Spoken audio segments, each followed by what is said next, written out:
ওকে দেখেন নাম বাজেটিং হইলেও আসলে সব কনসেপ্ট এবং প্র্যাকটিস গুলো দেখবেন কস্ট অ্যাকাউন্টিং রিলেটেড।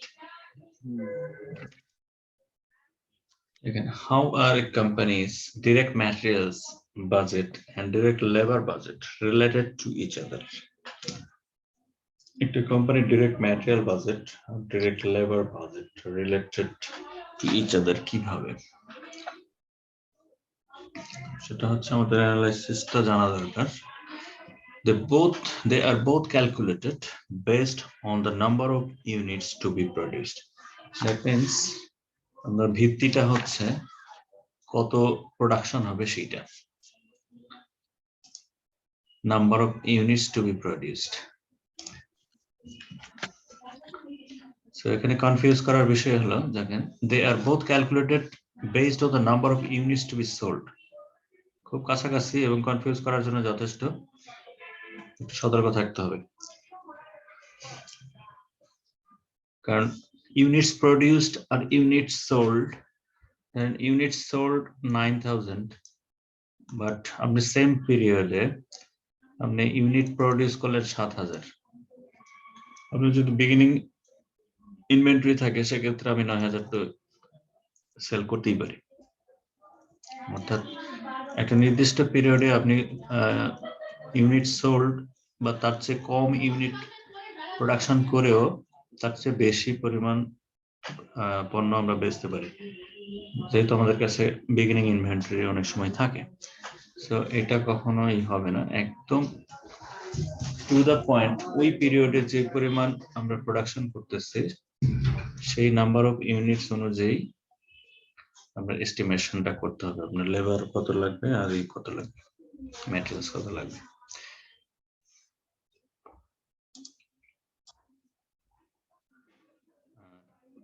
জিতু ভাই, ডাইরেক্ট লেবার দুটোই তো ভেরিয়েবল কস্ট। ডেফিনেটলি। তো এটা তো ভেরিয়েবল অলওয়েজ আমরা জানি যে এটা depends on level of activity. Level of activity ঠিক আছে। ফ্লেক্সিবল বাজেটে যেটা আপনি যেটা বললেন এটা আসলে ফ্লেক্সিবল বাজেটের কথা, আসলে মূল প্রিন্সিপালটা ফ্লেক্সিবল বাজেট। ফ্লেক্সিবল বাজেটটা কি অ্যাকচুয়াল লেভেল অফ অ্যাক্টিভিটি। হ্যাঁ, আর ওখানে কি এমফাসিস দেওয়া হয় কিন্তু নাম্বার অফ ইউনিটস, কোনো ফিক্সড বা স্ট্যাটিক কোনো পয়েন্ট নাই। না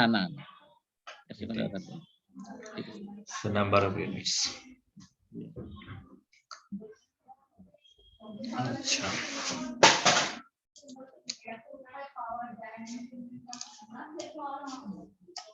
এই বাজেটগুলো আমরা অ্যাকাউন্টেন্টরা যেভাবে করি না কেন, ফিনান্স বা অ্যাকাউন্টিং ডিভিশনের লোকজনরাই করে, বাট এর ব্যাকগ্রাউন্ডে কিন্তু ইঞ্জিনিয়ারদের কাজ আছে। ইঞ্জিনিয়ারদের ভূমিকাটা আসলে কস্ট অ্যাকাউন্টিং এ উঠে আসে না, এটা পর্দার আড়ালেই থেকে যায়। নেপথ্যে থেকে ডেফিনেটলি ইঞ্জিনিয়ার ছাড়া এটা কখনোই আপনি বের করতে পারবেন না। কারণ আপনার প্রোডাকশন ম্যানুফ্যাকচারিং মানে মেশিনের ব্যাপার আছে। মেশিন, তারপরে না মেশিনের সাথে আমরা লেবার বা ম্যাটেরিয়াল দিয়ে আমরা আমাদের খেলাটা সামনের দিকে অপারেশনটা করতেছি। বাট মেশিনের স্ট্যান্ডার্ড বা ক্যাপাসিটি, ওর দেখা যাচ্ছে যে 1 ঘন্টায় কত প্রডিউস করতে পারে, এই সব কিছু কিন্তু মেকানিক্যাল রিপোর্ট থেকে আপনি ডিসিশন নেবেন। ইঞ্জিনিয়ার রিপোর্টের উপর ডিপেন্ড করতেছে, সেইভাবে আপনি সাজায় নিচ্ছেন। অন্তত শুরুটা কিন্তু ইঞ্জিনিয়ারের হাতে। A firm has projected sales by estimated sales of 50,000, 51,000, 52,000 units for the next 3 periods. In the period, the firm maintains an ending finished goods inventory equal to 10% of the next period's projected sales. Each unit requires 5 pounds of direct materials. The firm maintains an ending direct materials inventory equal to 15% of the next period's direct materials needs. Assume that all inventory standards are currently met. সবকিছু ঠিক আছে, সব assumption যদি standard থাকে, how many pounds of materials must be purchased in period 1? আমার কাছে তিনটা period আছে, এটা পিরিয়ড 1, 2, 3. প্রশ্নটা দেখেন যে হাউ মেনি পাউন্ডস অফ, এখানে কিন্তু ইউনিটস আছে, ইউনিটসটাকে তো পাউন্ডে কনভার্ট করা যাবে, সেটা হলো 5 পাউন্ডস দিয়ে যদি আমরা মাল্টিপ্লাই করি, এক ইউনিট ফিনিশ গুডস এর জন্য 5 পাউন্ডস ডাইরেক্ট ম্যাটেরিয়ালস লাগবে। বাট আপনার প্রশ্নের এন্ডিং ডিমান্ড হচ্ছে পাউন্ডে। So how many pounds of materials must be purchased in period 1? Just প্রশ্নটা 1 মিনিট বা 1.5 মিনিট একটু স্ক্যান করেন। এই একটা অঙ্ক শিখলে এই টাইপের যত অঙ্ক আছে, অনেক এমসিকিউ আছে এরকম, একটা অঙ্কই যথেষ্ট, জানার মতো করে জানলে হবে।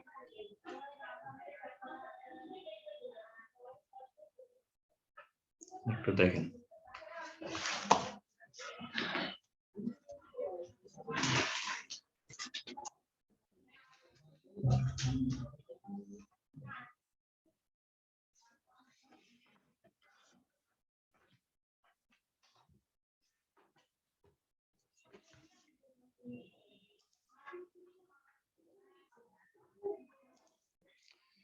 অ্যান্সার বি সেটা ব্যাপার না,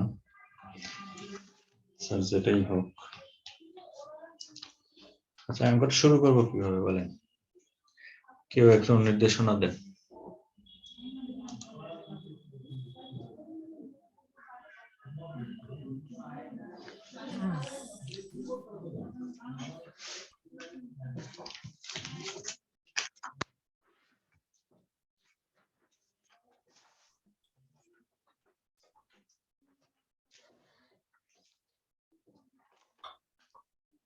আমাদের কাজ করতে হবে পিরিয়ড 1 নিয়ে। How many pounds of materials must be purchased in period 1? আমরা পিরিয়ড 2 এ 10% নিব, ফিনিশ গুডস থাকবে। পিরিয়ড 2 এ 1 এ ওকে, তাহলে ending inventory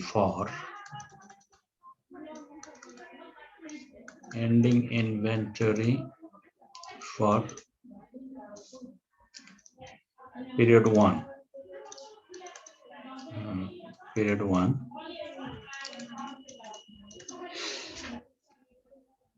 10% of next periods নাকি? তার মানে 5 into 10%, 5100।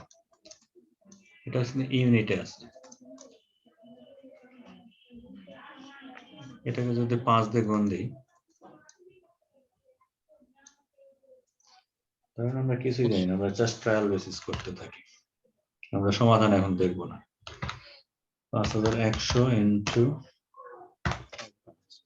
2500, it should be 2500, এটা তখন পাউন্ড হয়ে যাবে। 2500 পাউন্ড অফ, এটা হলো ডিরেক্ট ম্যাটেরিয়ালস। আচ্ছা, আরো কোনো কন্ডিশন আছে নাকি? নেক্সট পিরিয়ড প্রজেক্টেড সেলস, আচ্ছা ইচ ইউনিট, আচ্ছা এটা কিন্তু sorry 10% of the next period projected sales finish goods, sorry এটা পাউন্ড হবে না, এটাকে করার দরকার ছিল না, কনভার্ট করার দরকার নেই। 5100 unit, this is finished goods, so we don't need to convert it.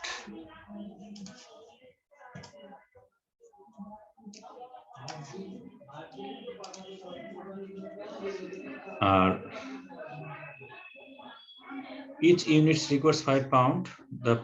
The firms maintain an ending DM inventory equal, ending inventory for direct materials, period 1.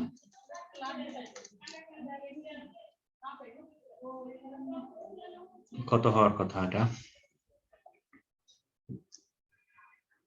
It means projected 51 into 5 না এটা দেওয়া যাবে না সরাসরি, না বসে দেব সরাসরি এটা কিন্তু ইউনিটে নাই, আর এখন হলো আপনার ডিরেক্ট ম্যাটেরিয়ালস চলে আসছে। হ্যাঁ সেটা বের করছে আর কি। আচ্ছা, তার মানে আপনাকে কনফার্ম হতে হবে যে পিরিয়ড 2 তে ডিরেক্ট ম্যাটেরিয়াল ইউজড কতটুকু হচ্ছে। হ্যাঁ ডিরেক্ট ম্যাটেরিয়াল রিকোয়ারমেন্ট যা হবে সেইটা 15% আসতে হবে। হ্যাঁ 50 ইয়ার 2 তে 51 পাউন্ড এ করছে ইউনিটস Okay. সেল করছে। আচ্ছা, তার মানে আমাকে একটু পেছনে ফিরতে হবে, সেটা হচ্ছে আমাদেরকে ইউনিট পিরিয়ড 1 এবং 2 দুইটারই number of units must be produced সেটা বের করতে হবে। আমাদের একটু পেছনে আসতে হবে। এইখানে মোস্ট ইম্পর্টেন্ট এই তিনটা ইনফরমেশন ইম্পর্টেন্ট, তিনটা পিরিয়ডের ডেটাই আপনার ব্যবহার করতে হবে। Must be produced, units must be produced in periods 1 and 2, অর্থাৎ budgeted production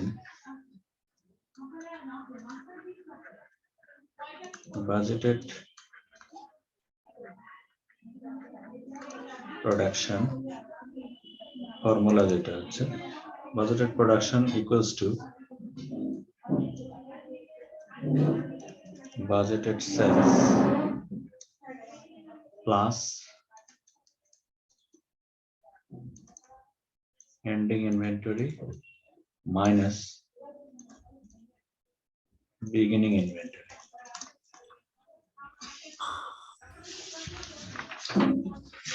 এটাকে বেস ধরলে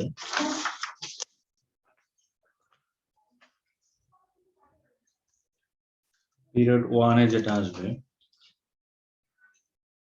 পিরিয়ড 1 এ 50,000 plus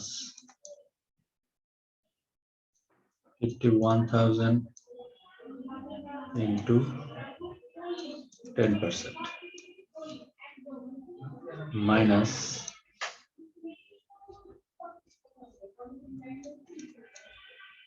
50,000 into 10%. এই লাইনটা যদি আমরা ব্যাখ্যা করি তাহলে অঙ্ক শেষ। পরবর্তী নিচের যে যাটা আছে সেটা আমরা এমনি বুঝতে পারবো। এখানে ক্যালকুলেশন করলে যেটা হবে 50,100 ইউনিটস। আচ্ছা, এখানে ছিল কি, এটা হলো ছিল estimated sales, not production. This is estimated sales, not production. যেহেতু আমাকে র ম্যাটেরিয়ালস বা direct labour whatever, raw materials এর কথা বলছে, ডিরেক্ট ম্যাটেরিয়ালস যখন আমাকে বের করতে হবে, তো আমাকে অ্যাকচুয়াল প্রোডাকশন অথবা বাজেটেড প্রোডাকশনটাকে নিয়ে আসতে হবে। আপনাকে সেলস কত হবে এটা বলে দিচ্ছে। তো ব্যাপারটা তো এমন না যে যতটুকু প্রডিউস করে ততটুকুই সেলস করে, এর তো আগে পিছে কিছু ইনভেন্টরি থাকে। সো আমাকে বাজেটেড প্রোডাকশন বের করতে হবে এখানে।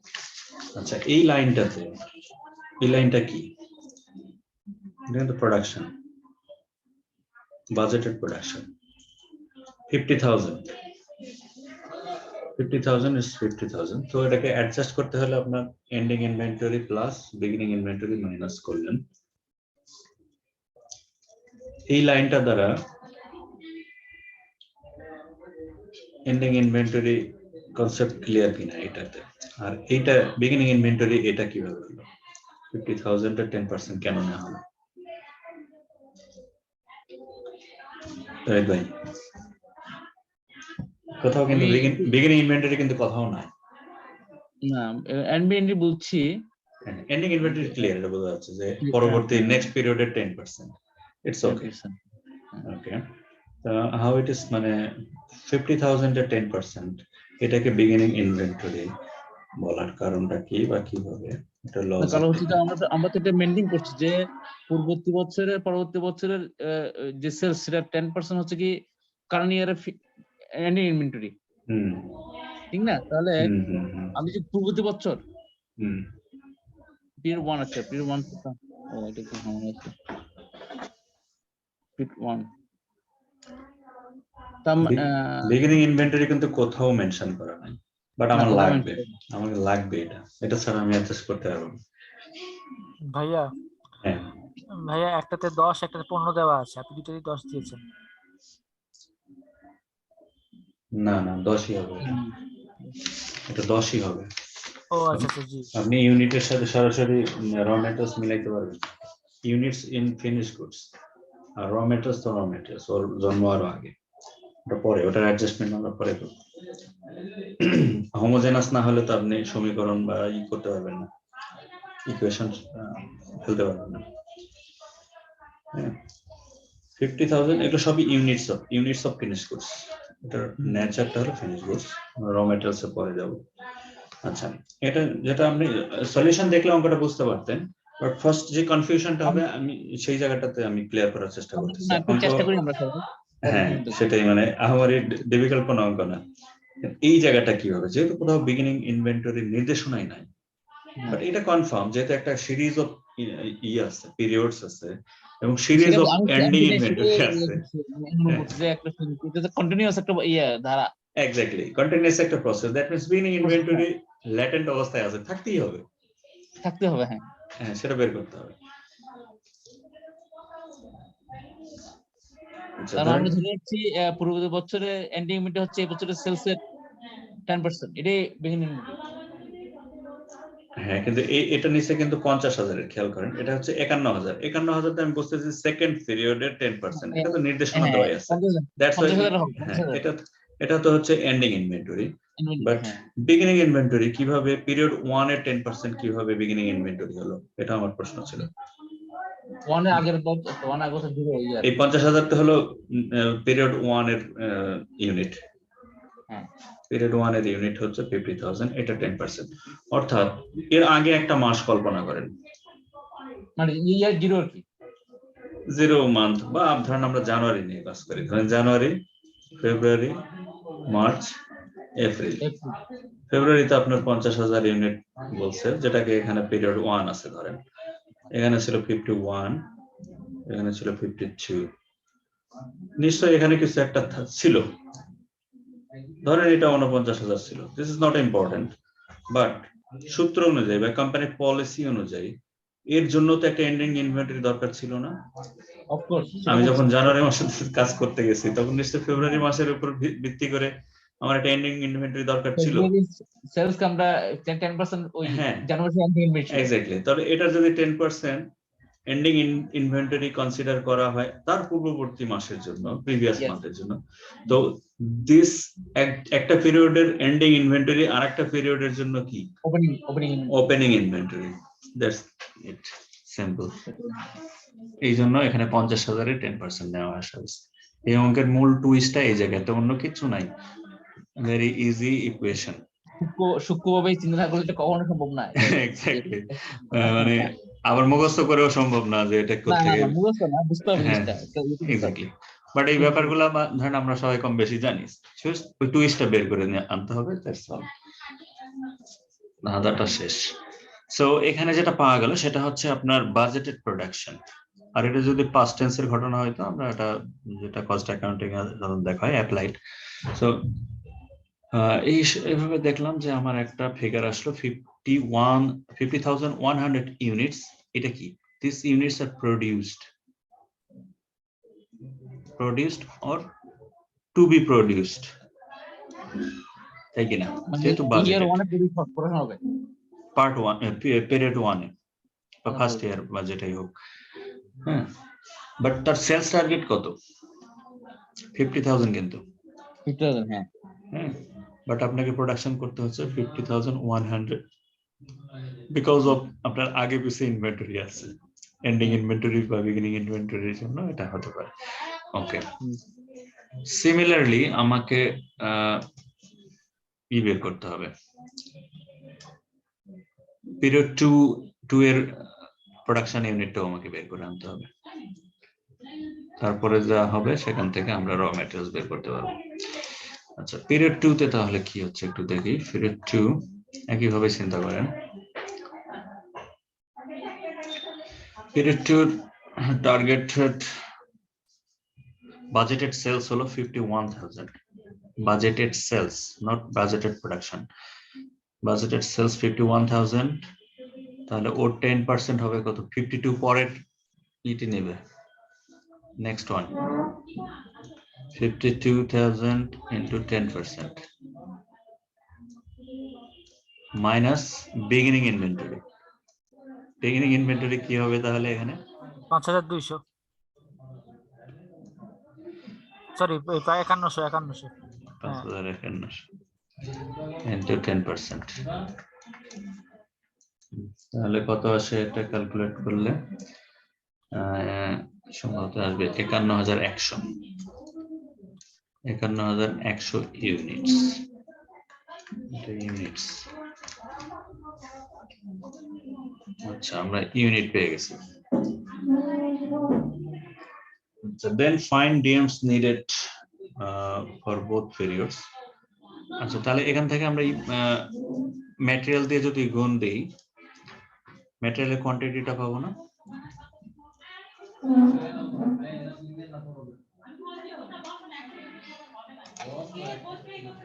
ম্যাটেরিয়ালস এর এস্টিমেশনটা করেন, ধরেন পিরিয়ড 1 এর আপনার units to be produced 50,100 units into each unit requires 5 pound of direct materials into 5, এটাতে গুণ দিলে একটা ফিগার পাবেন, সেটা হবে কত? 2,50,500 2,50,500 এলবিস বা পাউন্ড। আর পিরিয়ড 2 তে তাহলে হবে 51,100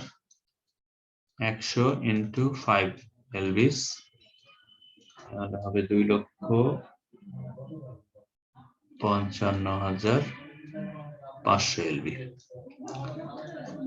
এটা কি? This is raw materials, sorry, direct materials বা direct raw materials, whatever. And প্রশ্নটা ছিল how many pounds of materials must be purchased in period 1? এইখানেও সিমিলার অ্যাডজাস্টমেন্টটা দরকার।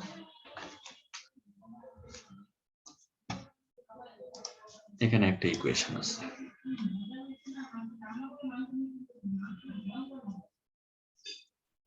এই অঙ্কটা আমরা দুইবার করব কারণ অজস্র এমসিকিউ আছে similar.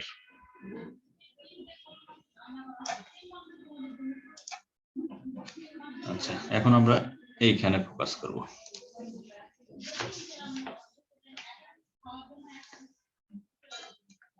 Direct materials needed to purchase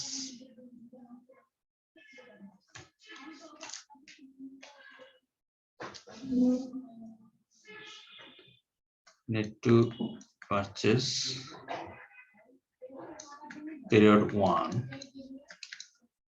হবে take period 1 DM needed plus desired ending। আমি কি ইকুয়েশনটা লিখি, যদিও এখানে লেখা আছে তারপর আমি লিখতেছি।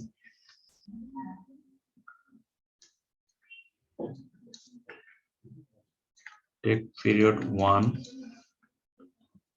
direct materials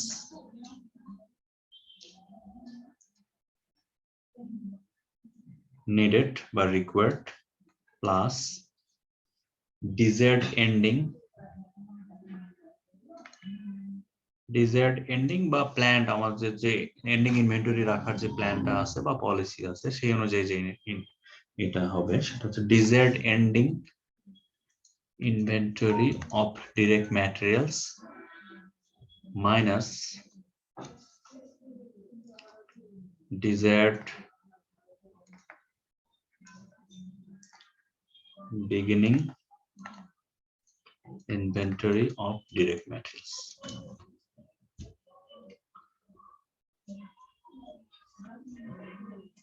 এই ইকুয়েশনের মাধ্যমে আপনি বের করতে পারবেন direct materials need to purchase, কতটুকু direct materials আমার পারচেজ করতে হবে, এটার জন্য আমাকে এই ফর্মুলা ইউজ করতে হবে। মানে আমার জানা আছে তো, এটা পিরিয়ড 1 এরটা 2,50,000 কত 500 ছিল, 2,50,500 প্লাস ডিজায়ার্ড এন্ডিং ইনভেন্টরি কত হবে এখানে, এই দুটো ফিগার আপনারা বের করে দেন। 2,50,500 এটা আমার budgeted sales, sorry budgeted unit. 2,50,500 plus desired ending inventory কত, for period 1.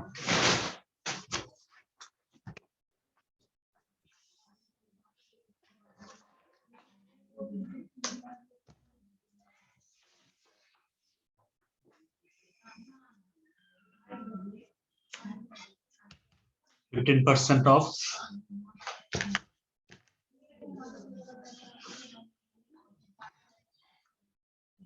255 500 into 15%. এটা হবে কিনা মাইনাস ডিজেড বিগিনিং ইনভেন্টরি কিভাবে বের করব ওই 2,50,500 সাথে 10 গুণ করে। তো সেম ফর্মুলা জি 2,50,500 ইনটু কত 50,000 10 না 15%? 15% হলে হ্যাঁ 15% আসবে তাহলে অবশ্যই 15%। যখন ম্যাটেরিয়ালসে আছেন তখন 15% দিতে হবে, আর ফিনিশ গুডস ইউনিট হলে 10% ছিল। সো এখান থেকে ক্যালকুলেট করলে আমি যেটা পাবো সেটাই হলো এখানকার রেজাল্ট 2,51,250।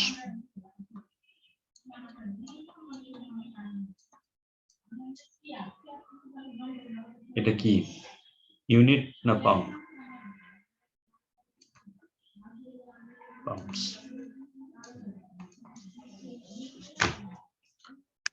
রোহিত ভাই ভাই আছি, হ্যাঁ ক্লিয়ার? ক্লিয়ার। আচ্ছা এটা আরেকবার করি।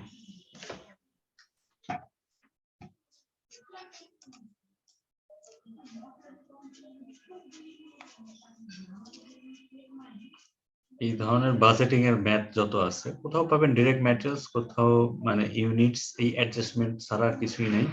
বাট একটু দ্রুত হাত চালানো দরকার, সে কারণে একটু আমি রিপিট করতেছি। এত সময় তো আর পরীক্ষায় পাবো না, একটু পরিষ্কার করে। আচ্ছা তাহলে জাস্ট এই কেসটাই আমরা যে একজন আমাকে ডিক্টেট করেন, আমি আবার ঠিক সেম কাজটাই করব। এই ক্যালকুলেশনটা আমরা আরেকবার করতে চাই।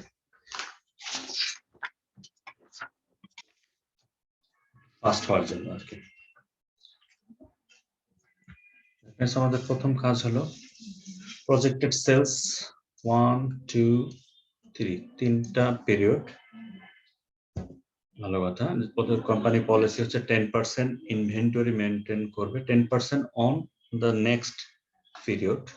ওই সমপরিমাণ গুডস যেটা থাকবে এটা হবে তাদের desired ending inventory. Similarly 15% on next period direct materials এর ক্ষেত্রে যেটা থাকবে সেটা তাদের ডিজায়ার্ড এন্ডিং ইনভেন্টরি, বাট কোথাও কোনো বিগিনিং ইনভেন্টরির কথা বলা নেই। সো এখান থেকে যদি আমাদেরকে বের করতে হয়, assume that all inventory standards are currently met, how many pounds of materials must be purchased in period 1? Period 1 যদি বের করতে পারি তাহলে পিরিয়ড 2 আমরা বের করতে পারতাম। এই প্রশ্নটাকে আরেকটু চেঞ্জ করলে এইভাবে করতে হয়তো। সো মূল গেমটা একই থাকবে, একই কনসেপ্ট নিয়ে আমরা কাজটা করলেই হবে। সো তাহলে আমাদেরকে প্রথম কাজ করতে হচ্ছে ফিনিশ গুডস থেকে বের হয়ে আসা, সবগুলোকে ডিরেক্ট ম্যাটেরিয়ালস পর্যন্ত নিয়ে আসতে হবে। আচ্ছা এটা যেহেতু projected sales, we need to know first condition হলো how many units to produce, অর্থাৎ প্রোডাকশন কত হয়েছে এই ইউনিটটা কিন্তু আমাদের জানা নাই। দিস ইজ সেলস টার্গেট, কারণ নরমালি একটা বাজেট শুরুই হয় কিন্তু সেলস দিয়ে। সো শুরুর কথাটা আছে কিন্তু বাট ইউনিট কত প্রোডাকশন হবে এটা আমরা জানি না। তাহলে in period 1 units to produce, আমরা শুরু করব কি দিয়ে, বাজেটেড সেলস প্লাস ফর্মুলাটা কি, ফর্মুলাটা আগে মনে রাখেন। সংখ্যা মনে আছে আমরা যেগুলো মুখস্থ বলতে পারবো, বাট ফর্মুলাটা কি যে কোনো একজন একটু হেল্প করেন, একজন বললে বাকিগুলো সবার মনে থাকবে। আমরা কি বের করতেছি, প্রোডাকশন ইউনিট বের করতেছি, পাস্ট টেন্স বা ফিউচার টেন্স এটাই হোক, প্রোডাকশন ইউনিট।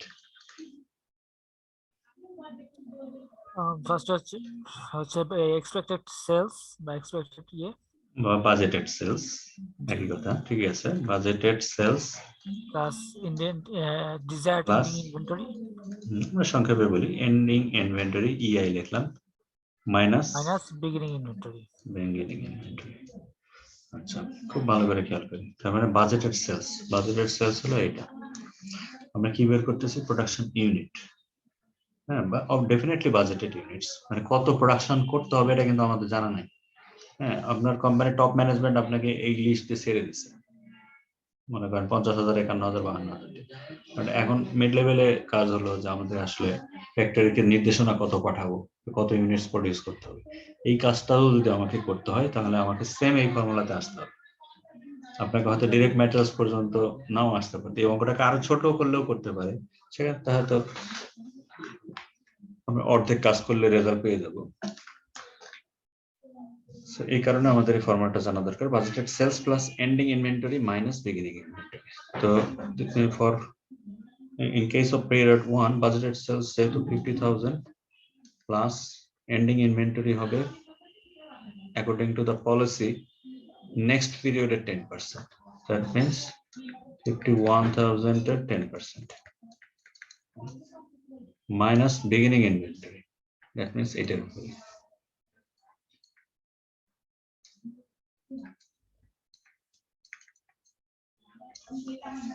তাহলে হবে কত? 2,50,500।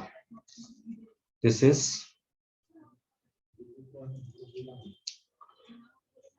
সরি 51,000 ছিল ফিগারটা 50,100 50,100 units to produced. The same period 2 budgeted sales কত? 51 plus ending inventory 52 এর 10% minus 8 at 10% for to find out the beginning inventory into 10%. ছিল 51,100 units। আচ্ছা, প্রশ্নটাকে বিভিন্ন ভাবে টুইস্টিং করা যায়। আপনার প্রশ্নটা যদি এই হয়, দেখেন আমরা তো খেয়াল করেন, আমরা শুরুতে একটা এমসিকিউ দেখে আসছিলাম যে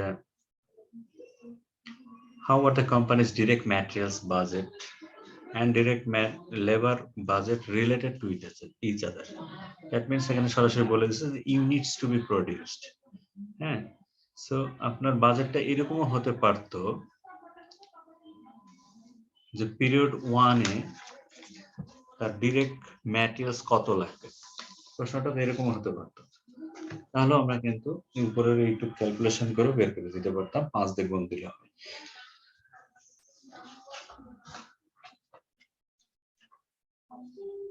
নানাবিধ ব্যবহার আছে এটা।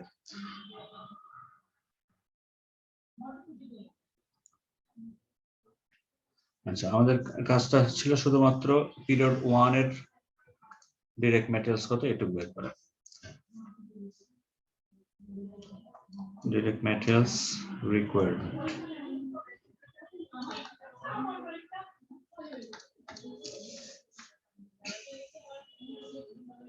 এটাকে 5 দিয়ে গুণ দিলে একটা পাউন্ড আসবে 2,50,500, আর এইটাকে 5 দিয়ে গুণ দিলে আসবে 2,55,500। ওকে, আমাদের শুধু পিরিয়ড 1 এ কাজ করলেই হবে। 2,50,500 plus according to policy 15% of next period. তো নেক্সট পিরিয়ড ছিল 2,55,000, 2,55,500 into 15% minus beginning inventory 2,50,500 15% যা হয় ভাই, এটাতে আসবে 2,51,250। This is the calculation. ওকে, আশা করি এই ধরনের অঙ্ক আসলে আমরা এখন শর্ট করে অ্যান্সার বের করতে পারবো। এটার কপি অঙ্ক আরো আছে সামনে।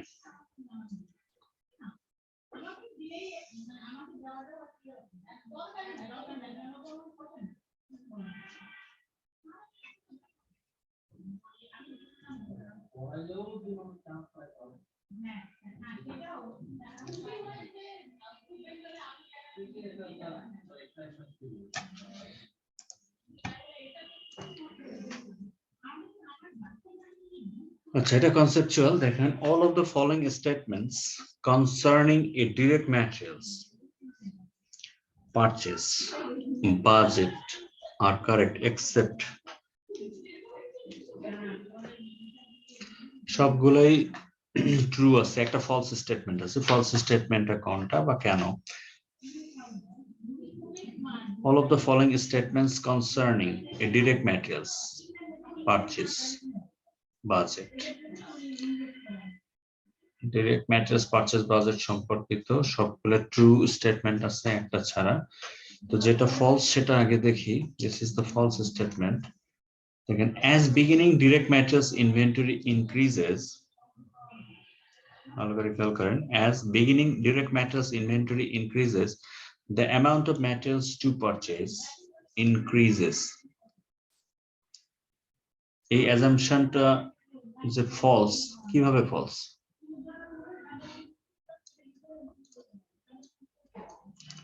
সৌরভ বলতে পারবেন? জি ভাইয়া, বলেন। বিগিনিং ইনভেন্টরি যদি ভাই বেড়ে যায় তাহলে আমার পার্টস কিন্তু কম করতে হচ্ছে। as beginning direct, আচ্ছা হ্যাঁ, as মানে ওপেনিং ইনভেন্টরি, যেটা as opening inventory direct materials যদি ইনক্রিজ হয় বা বেশি হয়, তাহলে আমার তো আগে থেকেই আছে স্টকে, সো আমাকে আচ্ছা। কম করতে হচ্ছে, এইটাই। তার মানে আপনার শুরুর ইনভেন্টরি যদি বেশি থাকে তাহলে তো বেশি মাল কেনার দরকার নেই, সহজ কথা। এটার আসলে কস্ট ফ্লোটা দেখলে ভালো হবে। একটু আমি আরেকবার দেখাই, কত ক্লাসে আমি দেখাইছিলাম, একটু দেখাই। ওটা মাথায় রেখে কাজ করলে অঙ্কগুলো সহজ মনে হবে।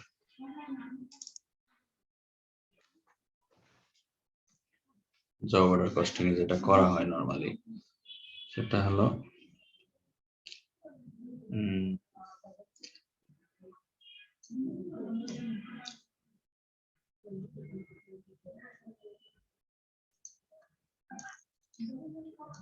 direct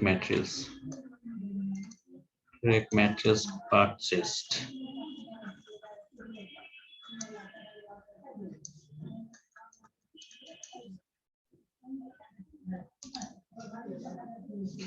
তাহলে এর শুরুতে কি ছিল? বিগিনিং ইনভেন্টরি তো থাকতেই পারে, তাই না? জি, বিগিনিং ইনভেন্টরি,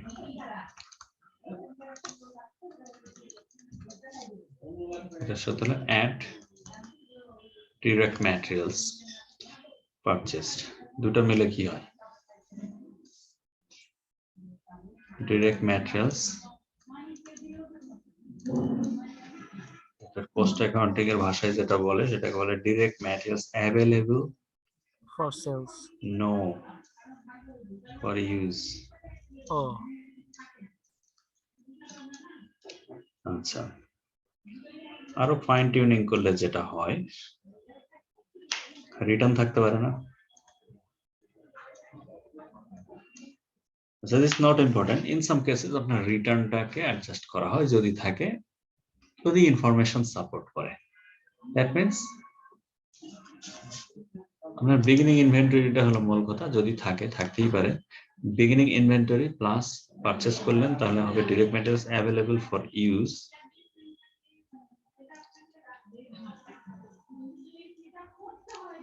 আচ্ছা, এটা কিন্তু খেয়াল করেন, এই ফ্লোটা খুবই ইম্পর্টেন্ট আমরা যে ধরনের প্র্যাকটিস গুলো করতেছি জানার জন্য। এখানে বলছে যে direct materials available for use, it is not told that direct materials used, এই কথা কিন্তু বলা হয় নাই। এখন যদি আমাকে প্রশ্ন করা হয় ডিরেক্ট ম্যাটেরিয়ালস কত ইউজ হলো, এটা কিভাবে বের করবো? আরেকটা স্টেপ দরকার আছে কিনা এখানে? জি ভাইয়া, সেটা এন্ডিং কি? ইনভেন্টরি বাদ দিতে হবে, এন্ডিং Right. ইনভেন্টরি কতটা আছে ওটা বাদ দিতে হবে। Right. That means less ending inventory. Less ending inventory of direct materials. এটাকে যদি বাদ দেই তবেই আমি বলতে পারবো এই লাইনটাতে। আচ্ছা, এর পরে যেটা পাবো সেটাকে কি বলবো? এরপরে একটা রেজাল্ট আসবে না? জি, direct material used for production বা এরকম কিছু। Right, direct materials used for production বা ম্যানুফ্যাকচারিং যাই বলেন।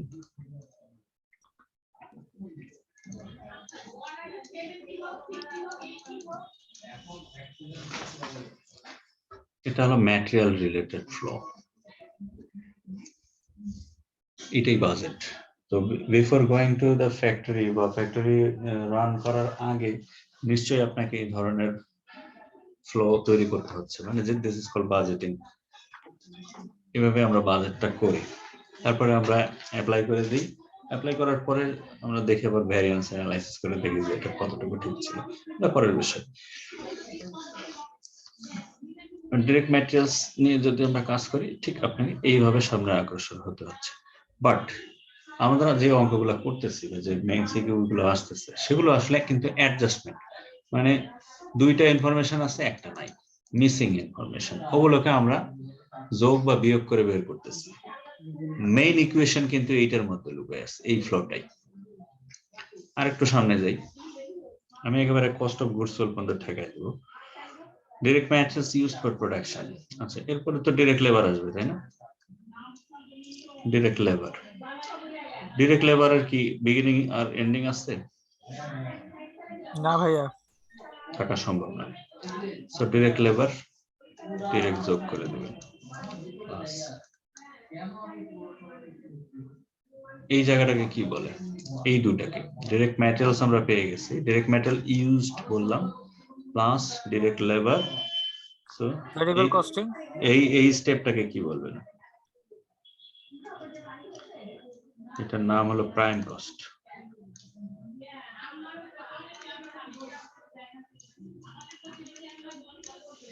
ভ্যারিয়েবল তো ডেফিনেটলি, এটা তো এখানে এই দুটার কোনো বিকল্প নাই, এটাকে কোনোভাবে ফিক্সড এর মধ্যে ফেলতে পারবেন না, because it's directly related to the actual level of production. আরো সহজ করে বললে বলতে হবে যে units of production. Units of প্রোডাকশনের উপরে সরাসরি নির্ভরশীল এই জায়গাগুলা।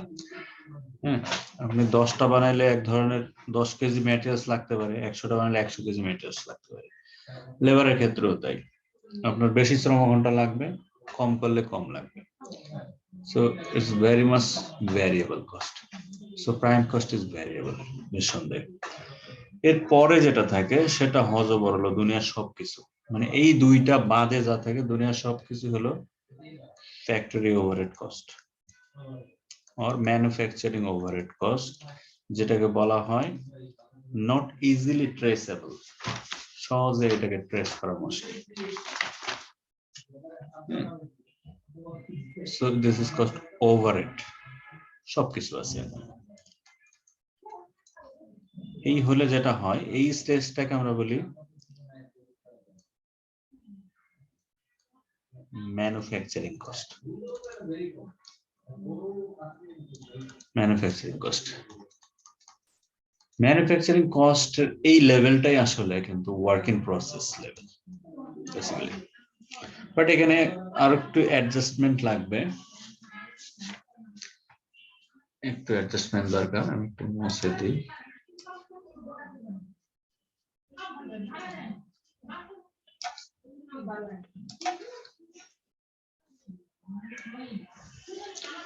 কারণ আমরা পাইলাম ম্যানুফ্যাকচারিং কস্ট।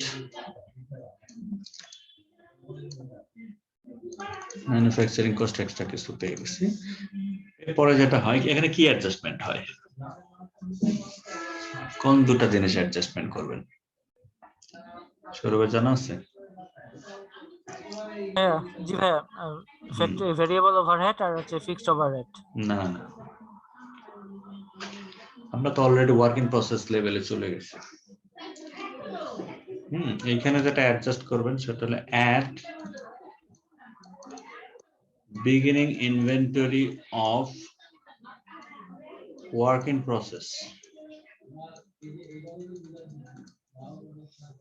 শুদ্ধ ভাষায় যেটাকে বলে এই লেভেলের পরে যেটা থাকে ওটাকে বলে অ্যাভেলেবল ম্যানুফ্যাকচারিং কস্ট, বাট এটা বলার দরকার নাই, আমি সরাসরি অ্যাডজাস্টমেন্টটা করতে চাই এখানে।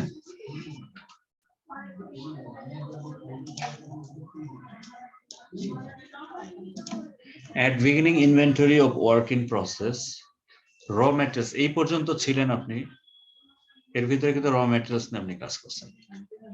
র ম্যাটেরিয়ালস এর পরের স্টেপ কিন্তু ওয়ার্ক ইন প্রসেস, তারপরের স্টেপ কি ফিনিশ গুডস। এই ফ্লোটা কিন্তু আলটিমেটলি সেই দিকেই যাচ্ছে।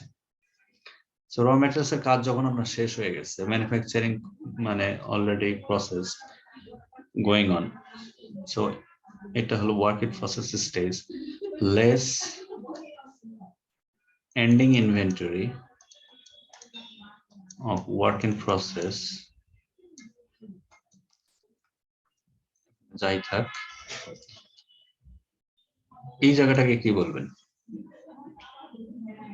এই পয়েন্টটা কি হবে? Cost of goods available for sale. Cost of goods available for sales, ঠিক আছে কথাটা? মনে হয় না?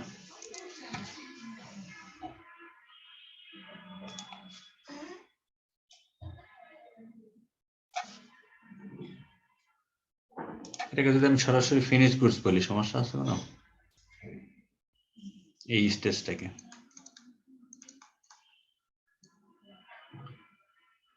Finish goods.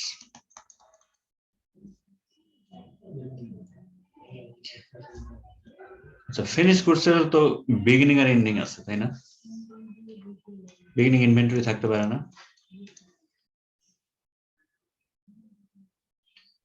ফিনিশ গুডস এর সাথে যদি বিগিনিং ইনভেন্টরি ফিনিশ গুডস আপনি অ্যাডজাস্ট করেন তাহলে হবে অ্যাভেলেবল ফিনিশ গুডস।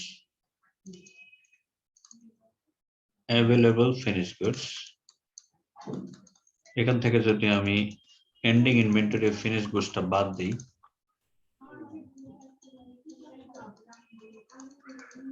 তাহলে যেটা থাকবে সেটাকে কি বলা যাবে?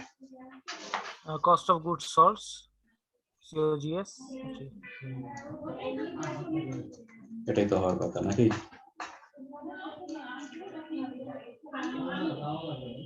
রোহিত ভাই, রোহিত ভাই আছেন? জুনায়েদ ভাই আসছেন? আচ্ছা, জুনায়েদ ভাই খুব বেশি মিস করেন নাই, আমরা একটা অঙ্ক দুইবার করছি আর কি। আচ্ছা, না সরি আমার দেরি হয়ে গিয়েছে। আচ্ছা, সমস্যা নাই, আমরা একটা অঙ্কই দুইবার করছি এবং ওটার সাপোর্টিং এই ফ্লোটা একটু ডিসকাস করতেছি, কারণ আমাদের সামনে যে প্র্যাকটিস গুলো আছে এই সবগুলো দেখা যায় এই ফ্লোটা আমার আসলে এই ফ্লো রিলেটেড আবার যদি সবকিছুই করি, এখন যখন আমরা চ্যাপ্টারটা গো থ্রু করব তখন হচ্ছে আরেকটু ইজি হবে আর কি, মাথার মধ্যে ইমাজিন। হ্যাঁ, বেসিক্যালি এটা ইজি, বাট মানে কত ফাস্ট আমরা ক্যালকুলেশনটা করতে পারি সেটাই হলো মূল প্রশ্ন। তো এই ফ্লোটা যদি মাথায় থাকে আমরা অ্যাডজাস্টমেন্ট গুলো সহজে করতে পারবো। হ্যাঁ, আমরা এখানে প্র্যাকটিসে ম্যাথ গুলো যেগুলো পাচ্ছি ঘুরে ফিরে আসলে এখানকার কোনো একটা অংশে দেখা গেল দুইটা ইনফরমেশন আছে একটা নাই, সেটা বলতেছে এটা কত। হ্যাঁ, তো ওটা কত এটা বের করার জন্য আসলে ইকুয়েশনটা মাথায় রাখা দরকার। তো মিসিং ইনফরমেশন বের করার জন্য অনেক সময় রিভার্সাল দরকার পড়ে। যেমন এইখানে আমরা একটু আগে একটা ম্যাথ যেটা করছি সেখানে কিন্তু পাইছি এরকম যে budgeted sales plus ending inventory minus beginning inventory, এই অ্যাডজাস্টমেন্টটা করে আমরা একটা মিসিং ইনফরমেশন বের করছি। বাট ইউজুয়াল ফ্লো যেটা সেটা কিন্তু বলতেছে উল্টা কথা। ইউজুয়ালি সবসময় আমরা দেখতেছি যে বিগিনিং ইনভেন্টরি যোগ হয়, এন্ডিং ইনভেন্টরি মাইনাস হয়, এইভাবে আমরা তার পরের স্টেপটা বের করি। হ্যাঁ, কিন্তু মিসিং কেসে জাস্ট একটু রিভার্সাল, এন্ডিংটা আগে বিগিনিংটা মাইনাস। হ্যাঁ, এটা কেন আর দু একটা ম্যাথ করলে বুঝতে পারবেন। This is the basic structure. অন্যান্য বইও তো পাবেন, জাস্ট ল্যাঙ্গুয়েজে হয়তো সামান্য কিছু পার্থক্য থাকতে পারে, বাট ফ্লোটা সেম এই জিনিস। নরমালি যদি আমরা চিন্তা করি র মেটালস স্টেজের পরেরটাই তো ওয়ার্কিং প্রসেস স্টেজ, তারপরে ফিনিশ গুডস স্টেজ। তো ফিনিশ গুডসটা থেকেই তো আমরা কস্ট অফ গুডস সোল্ডটা বের করতে পারি। Just ending inventory of finish goods R beginning inventory of finish goods এর অ্যাডজাস্টমেন্ট করলে আমাদের কস্ট অফ গুডস সোল্ডটা বের হয়ে যায়।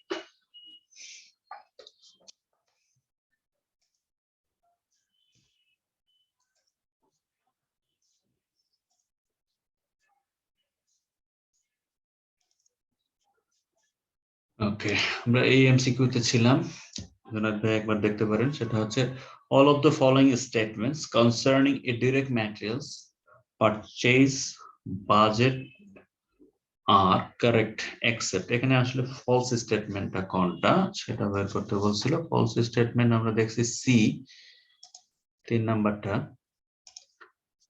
এটা পড়লেই বুঝতে পারবেন এটা একটা ভুয়া স্টেটমেন্ট। যে as beginning direct inventory increases the amount of materials to purchase increases, এটা কখনোই সত্য না। কারণ আপনার বিগিনিং ইনভেন্টরি যদি বেশি থাকে তো স্বাভাবিকভাবে আপনাকে যেটা কিনতে হচ্ছে সেটা কম কিনতে হবে, বেশি কেনার কথা না। সেই অনুযায়ী এটা false statement.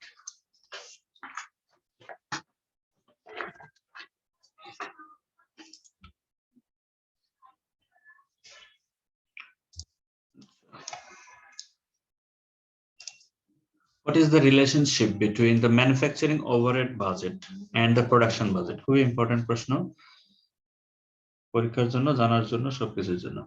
What is the relationship between manufacturing overhead budget and the production budget?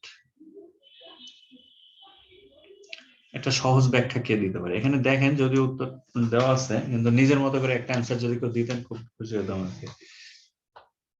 The manufacturing overhead budget depends on and is the function of the production budget.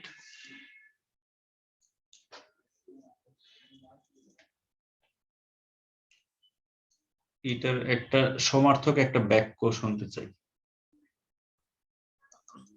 আমি ভাই চেষ্টা করতে পারি। সমার্থক একটা সেন্টেন্স বলবেন আর কি, আরেকটা বইয়ে অন্যভাবে বলা আছে। তাহলে ভাই আপনি বলেন। বলেন, সমস্যা নেই, আমরা ডিসকাস করলে জিনিসটা বেশি ভালো হয়। এক একজনের মাথা থেকে একটা জিনিস আসবে। মানে আমি যেটা বলতে চাচ্ছিলাম যে মানে করেন যে আমরা যখন ফার্স্টে আমরা করি সেলস নির্ধারণ করে তারপর প্রোডাকশনে যাই আমরা বাজেটিং এর ক্ষেত্রে। ফার্স্টে আমরা প্রোডাকশন সেট না করে আমরা প্রোডাকশন সেট করে আমরা সেলসে যাই না, আমরা সেলসটা আগে ঠিক করি, সেই অনুযায়ী আমরা প্রোডাকশনে যাই। তো ওই ক্ষেত্রে ওভারহেডটা তো আপনার আনট্রেসেবল, সেটা আপনি চলেই আসবে, ভ্যারিয়েবলের সাথে আপনার চলেই আসবে, এটা এক্সটার্নাল যেটা। তো ওইভাবে করেই মানে চলে আসতেছে যে আমরা আগে ম্যানুফ্যাকচারিংটা এইভাবে করেই প্রোডাকশনের সাথে রিলেটেড হচ্ছে, আমার মনে হচ্ছে এটাই। ব্যাপারটা দেখেন, এখানে বলছে যে manufacturing overhead budget depends on and is a function of the production budget. এটা হচ্ছে ওদের relation between manufacturing overhead and production budget. আচ্ছা, একটু আগে আমরা একটা ফ্লো দেখলাম, ফ্লো চার্ট দেখছি। ফ্লো চার্টে কি আছে? প্রোডাকশন পর্যন্ত এসে মনে করেন থামে না, প্রোডাকশন এন্ড প্রোডাকশন বাজেট। প্রোডাকশনের ভিতরে কি আছে? ওটা যেটা বাজেট, কাজ শুরুর আগে যেটা বাজেট, সেটাই আসলে কাজ হয়ে গেলে ওটাকে কস্ট আমরা বলি। তো ওই কস্টটার ভিতরে কিন্তু তিনটা জিনিস আছে দেখেন। ডিরেক্ট ম্যাটেরিয়াল ছিল না, ডিরেক্ট ম্যাটেরিয়ালস, ডিরেক্ট লেবার, আর একটা জিনিস manufacturing overhead.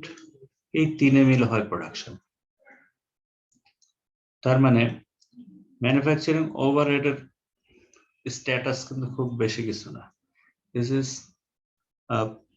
part of the process. It's a part of production.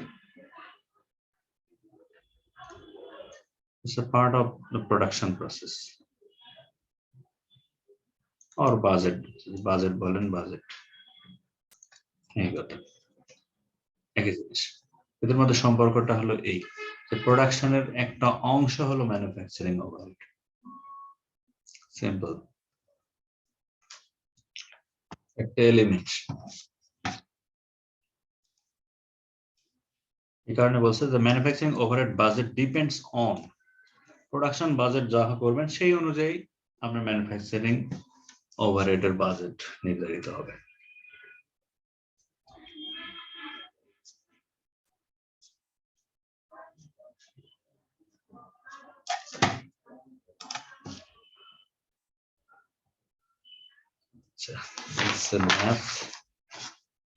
ম্যাথটা দেখতে যত বড় অত বড় না, আসলে ছোট, interesting.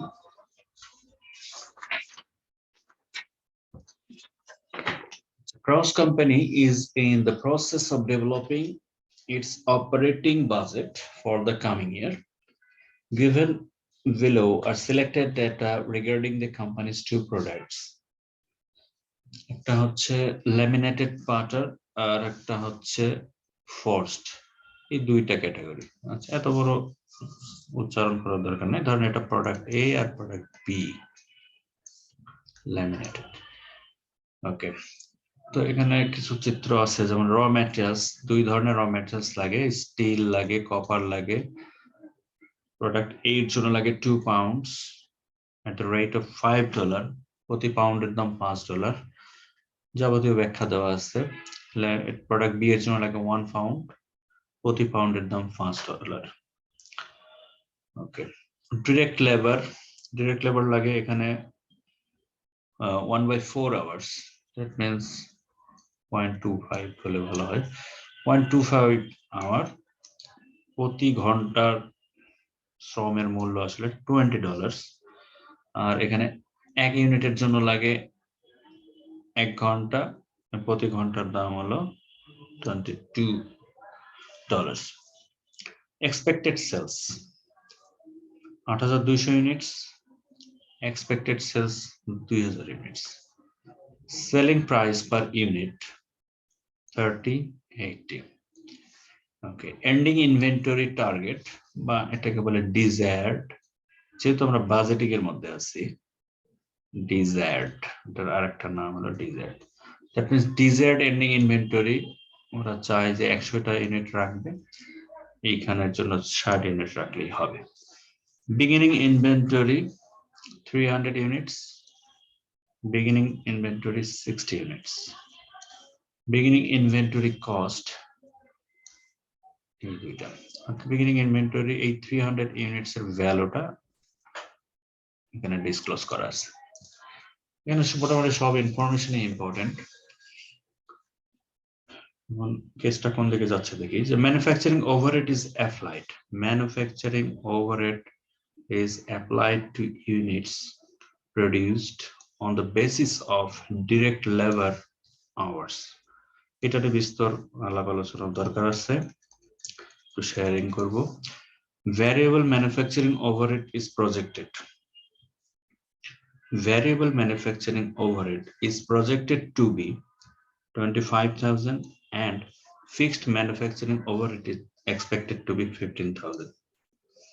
The estimated cost to produce 1 unit of the product B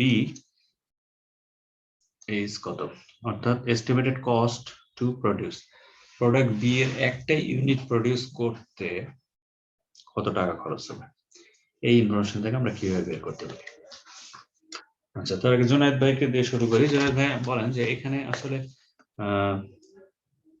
আমি আন্ডারলাইন করছি যে জায়গাগুলা, এটা নিয়ে কোনো প্রশ্ন আছে কিনা, কোনো কনফিউশন আছে কিনা। Manufacturing overhead is applied to units produced on the basis of direct labor, এটা দ্বারা আসলে কি মিন করে?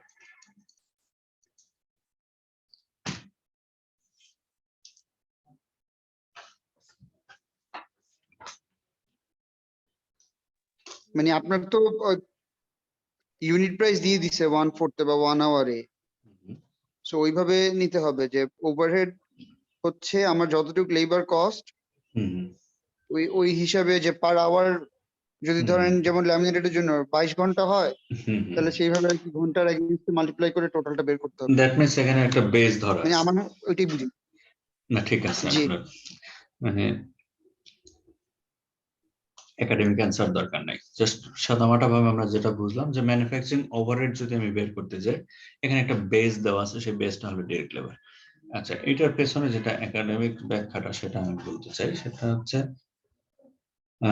আমরা তো দেখছি এরকম যে প্রাইম কস্ট অর্থাৎ ডিরেক্ট লেবার আর ডিরেক্ট ম্যাটেরিয়ালস মিলে হয়েছে প্রাইম কস্ট।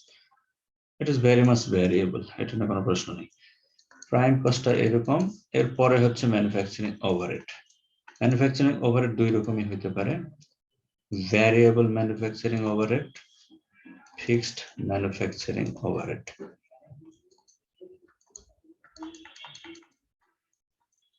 এই সব মিলে হয় production cost. Production, this is the flow chart, cost flow বলে থাকে এই জায়গায়।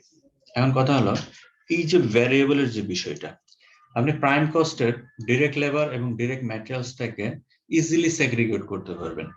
This is easily traceable because it's মানে বেসলাইনটা হচ্ছে units of production, units of production. So direct material এবং ডিরেক্ট লেবারটাকে ইজিলি ট্রেস করা সম্ভব কিনা? বাট আর দুনিয়ার সবকিছুতে এনে ঢুকাই দিছি আমরা এই জায়গাতে, অনেকটা মানে ট্র্যাশ বক্সের মতো, যার কোনো স্থান নাই ওখানে ফেলাই দিচ্ছে। অর্থাৎ এই প্রাইম কস্টের মধ্যে যেটা নেওয়া যায় না সবকিছু এনে আমরা ঢুকাই দিই এটার ভিতরে, তখন হয়ে যায় কি এটা ইজিলি ট্রেস করা যায় না। হ্যাঁ, এটাকে যখন আবার সেগ্রিগেট করতে হয়, এটার আরেকটা নাম আছে যে allocating overhead. Allocating overhead cost. জনাব ভাই যে কথাটা বললো যে ডিরেক্ট লেবারের ভিত্তিতে এটাকে আমরা বের করতে পারি, এইটার আসলে কস্ট অ্যাকাউন্টিং এর থিওরিতে বলা হয় অ্যালোকেশন অফ ওভারহেড কস্ট। এই কারণে এখানে একটু পজ দিলাম, অঙ্কটা বেশি ডিফিকাল্ট না। হ্যাঁ, আপনাকে যখন বলা হয়েছে কিছু ইনফরমেশন দেওয়া আছে কিছু নাই, আবার ধরেন ভ্যারিয়েবল ম্যানুফ্যাকচারিং ওভারহেডকে ধরেন এখানে সেগ্রিগেট করে দেওয়া আছে যে ফিক্সড হলো 25,000, ভ্যারিয়েবল 25,000, ফিক্সড 15,000। আবার অনেক সময় দেখবেন যে আপনাকে ভ্যারিয়েবল কস্ট দেওয়াই নাই, শুধু একটা আপনাকে রেট দেওয়া আছে। হ্যাঁ, ভ্যারিয়েবল কস্ট অ্যালোকেশন হয় ইউজুয়ালি আপনার লেবার আওয়ারের ভিত্তিতে। হ্যাঁ, লেবারের উপর ভিত্তি করে সাধারণত ভ্যারিয়েবল কস্টটাকে অ্যালোকেট করা হয়, এটা মনে রাখার বিষয়। সামটাইমস পাবেন machine hour or labour hour. হ্যাঁ, বাট লেবার আওয়ার ইজ মানে মোর অ্যাপ্রোপ্রিয়েট। যদি অ্যালোকেট করতে হয় একটা বেসিস লাগবে, এটা বলে overhead rate, allocating rate.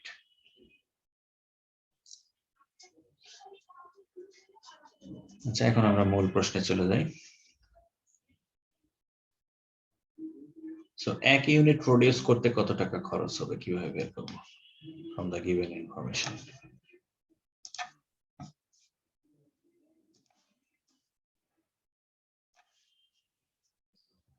Sourav আসতেছে আপনার কাছে।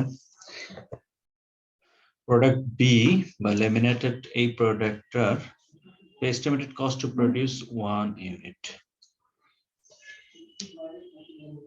হ্যাঁ সৌরভ বলেন, এটা কিভাবে বের করবো? আমার কাছে যেটা মনে হচ্ছে ভাইয়া, যে দেখেন লাস্টের দিকে দেওয়া আছে প্রোডাক্ট বি এর বিগিনিং ইনভেন্টরির তো 60 ইউনিট দেওয়াই আছে, আর বিগিনিং ইনভেন্টরি কস্ট দেওয়া আছে, ওইটা দিয়ে ওটাকে ভাগ করলে আমার 52 আসতেছে, আর তো সেলিং প্রাইসটা 80। তো মোটামুটি মনে হচ্ছে যে এটাই হচ্ছে আমার রিয়েল উত্তর, যে 52। সেলিং প্রাইসের তো এখানে কোনো ভূমিকাই নাই। না না, সেটা আমি দেখছি কি না, মানে অবশ্যই সেল করবে তো লাভের জন্য, তো সেই অনুযায়ী আবার কস্ট অনুযায়ী 50। না না, এটা কোনো কনসিডারেশন আনারই দরকার নেই। আপনি কয় টাকায় বিক্রি করবেন এটার উপরে এটার কোনো অ্যাপ্লিকেশন নাই।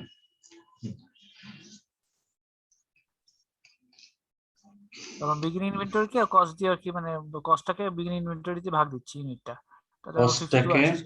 কস্টটাকে বিগিনিং ইনভেন্টরিতে ভাগ দিবেন। জি বিগিনিং ইনভেন্টরি কস্ট দেওয়া আছে, আচ্ছা তারপর ওটাকে বিগিনিং আচ্ছা, ইনভেন্টরি। এটাকে ডিরেক্ট ভাগ দিলেও আপনি উত্তর পাবেন এটা বলতেছেন? জি আমার তাই মনে হচ্ছে। এটা তো মনে হচ্ছে, বাট এটা কি আসলে অ্যাপ্রোপ্রিয়েট হলো? এরকম তো বিষয় না। ধরেন আপনার কস্টিং জানা দরকার একটা প্রোডাক্টের, চুল ছাড়া বিশ্লেষণ আপনাকে জানতে হবে। তার মানে আপনার লাগবে কি কি?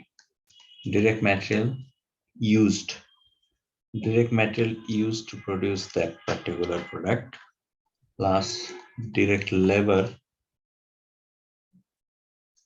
plus manufacturing overhead. এই তিনটা জিনিস বের করলে, এখন ধরেন আপনি 1000 ইউনিটের জন্য করেন আর 100 ইউনিটের জন্য করেন, তাহলে টোটাল দিয়ে যদি আমি ইউনিটকে ভাগ দিই সেক্ষেত্রে 1 ইউনিট পাবো। আর 1 ইউনিট করে যদি কোনো এই জিনিসগুলো 1 ইউনিট করে আমি যোগ করতে পারি, তাহলে আমি টোটাল 1 ইউনিটের প্রোডাকশন কস্টও বের করতে পারবো। কারণ আপনার এই তিনটা জিনিস লাগবে, সোজা কথা। আপনি হয়তো চিন্তা করতেছেন যে বিগিনিং ইনভেন্টরি এখানে ভ্যালু দেওয়া আছে, এটা যেটাকে ভাগ করলে একটা কিছু পেয়ে যাবো। না, এটা তো শর্টকাট জিনিস এটা না, এবং অবশ্যই আপনার অ্যাকুরেট অ্যান্সার পাবেন।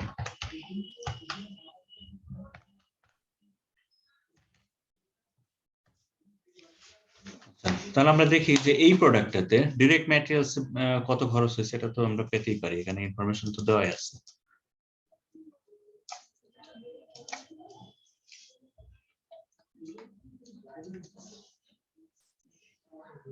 £1 লাগে, এটাও তো কনফার্ম। 1 ইউনিটের জন্য 1 পাউন্ডই লাগে, এবং 1 পাউন্ডের দাম কত? $5। $5 নেন। আরো কি লাগে? কপার লাগে। 1 পাউন্ড $15। 15, তাহলে এখানে আমরা 20 রেখে দিই, $20। আচ্ছা, ডিরেক্ট লেবার কত লাগে? ডিরেক্ট লেবার দেখেন 1 hour at 22, অর্থাৎ 1 ইউনিটের জন্য 1 ঘন্টায় লাগে। 1 ঘন্টার শ্রমের বাজার হলো $22, so this is 22। Prime cost কিন্তু পেয়ে গেছি, প্রাইম কস্ট 42। আচ্ছা, এখন কি দরকার? ম্যানুফ্যাকচারিং ওভারহেড আমার 1 ইউনিটের জন্য দরকার, পার ইউনিট, স্পেসিফিক্যালি এই প্রোডাক্টের জন্য, যেখানে এখানে কিন্তু প্রোডাক্ট মিক্স আছে, একই ফ্যাক্টরি প্রিমিস বা একই ফ্যাসিলিটিস এর মধ্যে আপনার দুইটা প্রোডাক্ট হয়, একটা এ একটা বি। দ্যাটস ওয়াই আপনার ম্যানুফ্যাকচারিং ওভারহেড যেহেতু not easily traceable cost, but এই ম্যানুফ্যাকচারিং ওভারহেড এর কিছু টাকা প্রোডাক্ট এ ভোগ করছে, প্রোডাক্ট বি ও ভোগ করছে। সো আপনি যখন একটা প্রোডাক্টের ভেরি ক্লিয়ারলি ডিফাইন্ড একটা কস্ট বের করতে যাবেন, সো আপনাকে কস্টটাকে, ওভারহেড কস্টটাকে অ্যালোকেট করতে হবে। হ্যাঁ, এবং ওভারহেড কস্টটাকে অ্যালোকেট করবেন কিসের বেসিসে সেটা কিন্তু আপনাকে বলা আছে, সেটা হচ্ছে ডিরেক্ট লেবার, সামটাইমস মেশিন আওয়ারও থাকে। সেক্ষেত্রে বলা থাকতো যে একটা প্রোডাক্ট এ প্রডিউস করতে কত মেশিন আওয়ার লাগে, প্রোডাক্ট বি এর জন্য প্রতি ইউনিটে কত মেশিন আওয়ার লাগে, ওইভাবে বলা থাকলেও আমরা ওভারহেড কস্টটাকে ইজিলি অ্যালোকেট করতে পারি, ডিরেক্ট লেবার দিয়েও করতে পারি, যেহেতু বলা আছে যে এক ইউনিটের জন্য কত ঘন্টা বা কত লেবার আওয়ার প্রয়োজন, এই ইনফরমেশন গুলো এখানে অ্যাভেলেবল আছে। সো এখন দরকার আমার ওভারহেড কস্টটাকে অ্যালোকেট করা, এটাই হলো এখানকার মূল কাজ এবং একটু বড় কাজ। সো এইটা হোলসেলে আমাকে দেখতে হবে এই ফ্যাক্টরির আসলে অ্যাভেলেবল শ্রম ঘন্টা কত, depending on the units. 8200 units আর 2000 ইউনিটস এর জন্য টোটাল শ্রম ঘন্টা বা লেবার আওয়ার রিকোয়ারমেন্ট কত ছিল, সেটা যদি বের করতে পারি, খুব সুন্দর করে এটা অ্যালোকেট করে দেওয়া যাবে। বাট টোটাল ম্যানুফ্যাকচারিং ওভারহেড কত? টোটাল 40,000। ম্যানুফ্যাকচারিং কিভাবে পাইলেন? ভ্যারিয়েবল আর ফিক্সড মিলে। জি 25,000 প্লাস 15,000, 40,000। বাট আপনি কি বলতে পারবেন যে এই 40,000 টাকার মধ্যে প্রোডাক্ট এ তে কত গেছে আর প্রোডাক্ট বি তে কত গেছে? Are you sure? কিভাবে বলতে পারবেন? এটাকে এখন রেশিও অনুযায়ী ভাগ করতে হবে, যে কি কিভাবে আপনার রেশিওটা বের করবেন কি করে?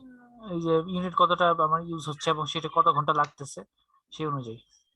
রেশিও বলা যাবে না, রেশিওটা বললে ইউনিট রেশিও তো কখনোই না, কারণ ইউনিটস আপনার না, এখানে বেসিস না, এটাকে অ্যালোকেট করার বেসিস হলো লেবার আওয়ার। হ্যাঁ, আপনার কনসেপ্ট ঠিক আছে, কিন্তু ইউনিটস বলতে দেয় না।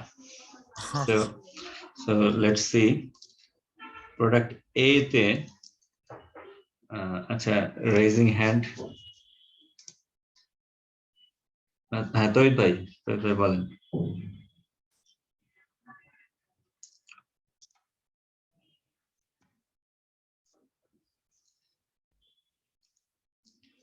তৈরি ভাই, শুনতে পাচ্ছি না।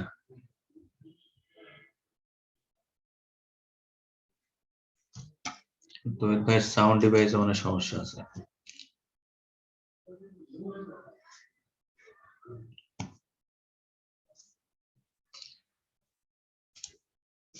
আচ্ছা, আমরা একটু আগাই।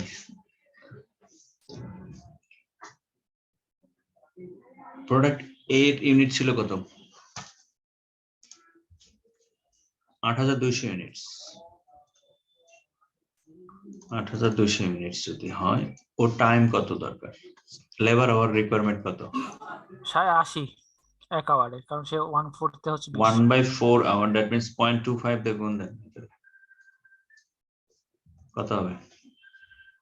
80। 8,200 ইন্টু 0.25, 2050।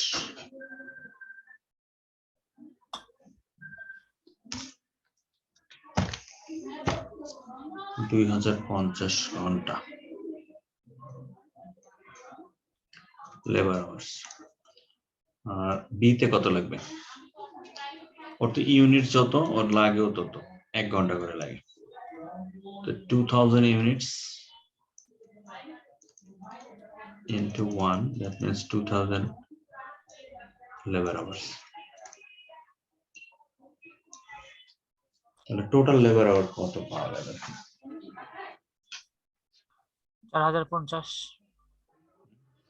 4050। আচ্ছা,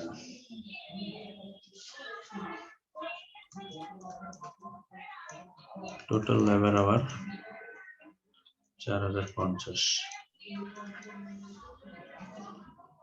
4050 যদি হয়, তাহলে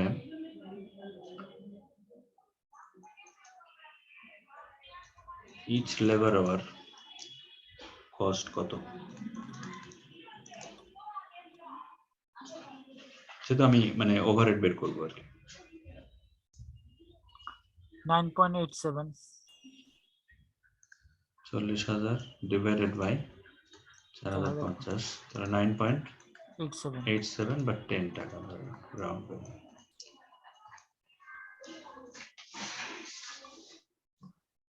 তার মানে manufacturing overhead unit per unit 10 টাকা তো আনে যায়, দিলে 52 টাকা।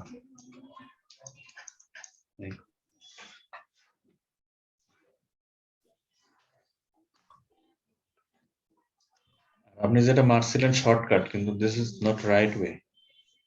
জি ভাইয়া। ওটা ডাইরেক্ট ভাগ করলেন হয়ে গেল, কিন্তু দ্যাট মিন্স আপনার কস্ট অ্যালোকেটিং কনসেপ্টটা আপনার পরিষ্কার ছিল কিনা, ওভারহেড কস্ট না অ্যালোকেশনটা। না ভাইয়া। এই কারণে এই গেম খেলছেন এবং এটা বিপজ্জনক, ভুল হবে। জি। ওভারহেড কস্ট অ্যালোকেট করার এই দুইটাই, এটি সিস্টেম, বেসিক সিস্টেম এটাই।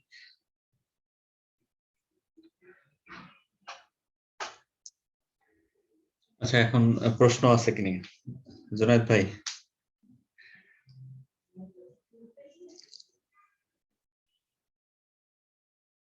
আচ্ছা, না, আমাদের একটু ভুল গেছে ক্যালকুলেশনে, যে কারণে আমার ফ্র্যাকশনটা আসছে, আমি একটু মিসিং করে গেছি। দ্রুত টানতে আমি কারেকশনটা আগে করি, তারপরে আসতেছে।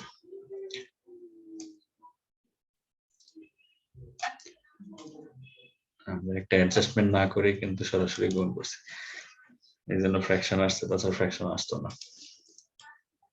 বাট কনসেপ্ট ঠিক আছে। 8,200 ইউনিটস, 8,200 ইউনিটস কিন্তু ছিল এটা এক্সপেক্টেড সেলস। এক্সপেক্টেড সেলস এটা, আর যেহেতু এখানে এন্ডিং ইনভেন্টরি ছিল, বিগিনিং ইনভেন্টরি ছিল, সো এখানে আমাদের একটু অ্যাডজাস্টমেন্ট করার দরকার ছিল, যেটা আমরা একটু স্কিপ করে গেছি। সো প্রোডাক্ট এর তাহলে এটা হচ্ছে বাজেটেড সেলস। ফর্মুলাটা কি? ইউনিট সোল্ড বের করার জন্য যেটা দরকার পড়ে, মানে sorry unit not sold, unit produced. আমাদেরকে একটু বের করতে হবে unit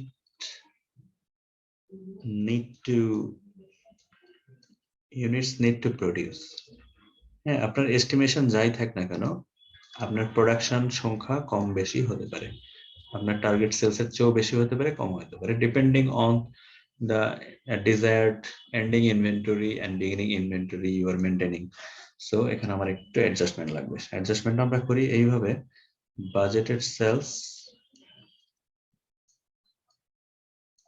plus ending inventory minus beginning inventory. So এখানে হবে বাজেটেড সেলস ছিল 8,200 ইউনিটস প্লাস এন্ডিং ইনভেন্টরি কত 100 মাইনাস বিগিনিং ইনভেন্টরি 300, কত হবে 8,000। এই 8,000 ইউনিটস হলো প্রডিউসড হয়েছে। হ্যাঁ, তার এস্টিমেটেড সেলস যাই হোক না কেন, this is not base. So 8,000 units এর জন্য তার রিকোয়ার্ড লেবার আওয়ার দরকার ছিল, মানে হবে 8,000 unit into 0.25 hours, that means কত হয় 2,000 আওয়ার্স। জি এবার ঠিক আছে, ফ্র্যাকশন আসবে না, কিন্তু দেখে একটু কনফিউজ হয়েছে, ফ্র্যাকশন আসলো না। আচ্ছা, তাহলে সেম কাজটা প্রোডাক্ট বি এর জন্য করতে হবে আমার। প্রোডাক্ট বি এর বাজেটেড সেলস কত ছিল 2,000 units, 2,000 units, ending inventory 60, beginning inventory also 60, so it is 2,000 units produced. Required time by labor hour 1 ঘন্টা করে লাগে, so 2,000। 2000। Okay, that's why total labor hour 4000 2,000 plus 2,000, product A R product B মিলিয়ে 4,000। So each labor hour 10 টাকা, 40,000 টাকা divide by 4,000, এবার fraction আসবে 10। আচ্ছা, তাহলে আমাদের দরকার ছিল এই জায়গায় এই শূন্যস্থানটা পূরণ করতে, যে আমাদের কত কাজ করা লাগলো, শুধু এইটুকু ছিল না আমাদের। সো 52। আচ্ছা, এখন আসেন প্রশ্ন, কোনো কনফিউশন বা কোনো কিছু আছে কিনা? জুনায়েদ ভাই কিছু বলতে চাচ্ছিলেন না?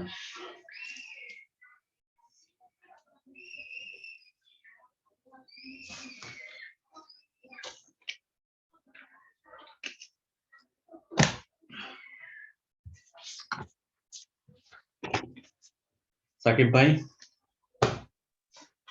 না না, আমি আমার এখন আমি বলনি, আমি ইয়েটা দেখলাম বললেন। না বস ঠিক আছে। আচ্ছা, একটু দেখতে লম্বা মনে হচ্ছে, কিন্তু হয়তো মানে ফ্রিকোয়েন্ট প্র্যাকটিস করলে একটু হাত ফ্রি হয়ে যাবে ইনশাল্লাহ। বাট এই কস্ট অ্যাকাউন্টিং মানে এই সেম ম্যাথ গুলা আমি করছি ওই আইসিএম এর ওল্ড সিলেবাসে। আমি কস্ট অ্যাকাউন্টিং আলহামদুলিল্লাহ পাস করে আসছিলাম, একটু কাজে দিচ্ছে মনে হয়, প্রায় 5 বছর পরে একটু রিকল হচ্ছে। বাট ওখানে কিন্তু এর চেয়ে অনেক কম পরিশ্রম করে কস্ট অ্যাকাউন্টিং পাস করা যায়, মানে এত অঙ্ক নাই। 30টা অঙ্ক করছিলাম বাইসা বিগত 3 থেকে 4 বছরের কোর্সেন, আর ওই পাকিস্তানি ICME আর ইন্ডিয়ান সিএম এর কিছু কোশ্চেন সিলেক্ট করে নিজেরাই একটা সাজেশন তৈরি করতাম, এইটাই বারবার করতাম। করে দেখা গেছে যে একবার ফেল করছিলাম, দ্বিতীয়বার পাস হয়ে গেছে এবং 3টা অঙ্ক কমন করছি। এই ছিল হোমের সিস্টেম। আজকে আমি এগুলো স্টাডি করতে যেয়ে দেখি তার চেয়ে ঢের অনেক বেশি পড়াশোনা আছে এখানে, ম্যাথ অনেক বেশি আছে।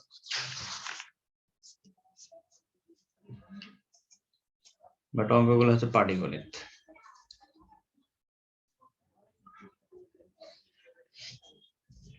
আর এগুলো শিখলে যদি চাকরি বাকরি নাও করেন, ব্যবসা করে সুবিধা আছে, ডিসিশন নিতে পারবেন খুব দ্রুত।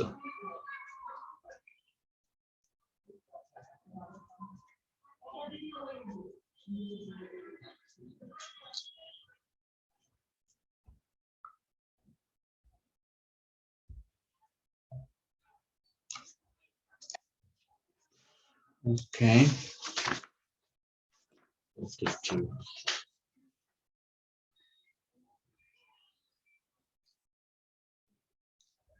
আচ্ছা, এটা কি বলছে?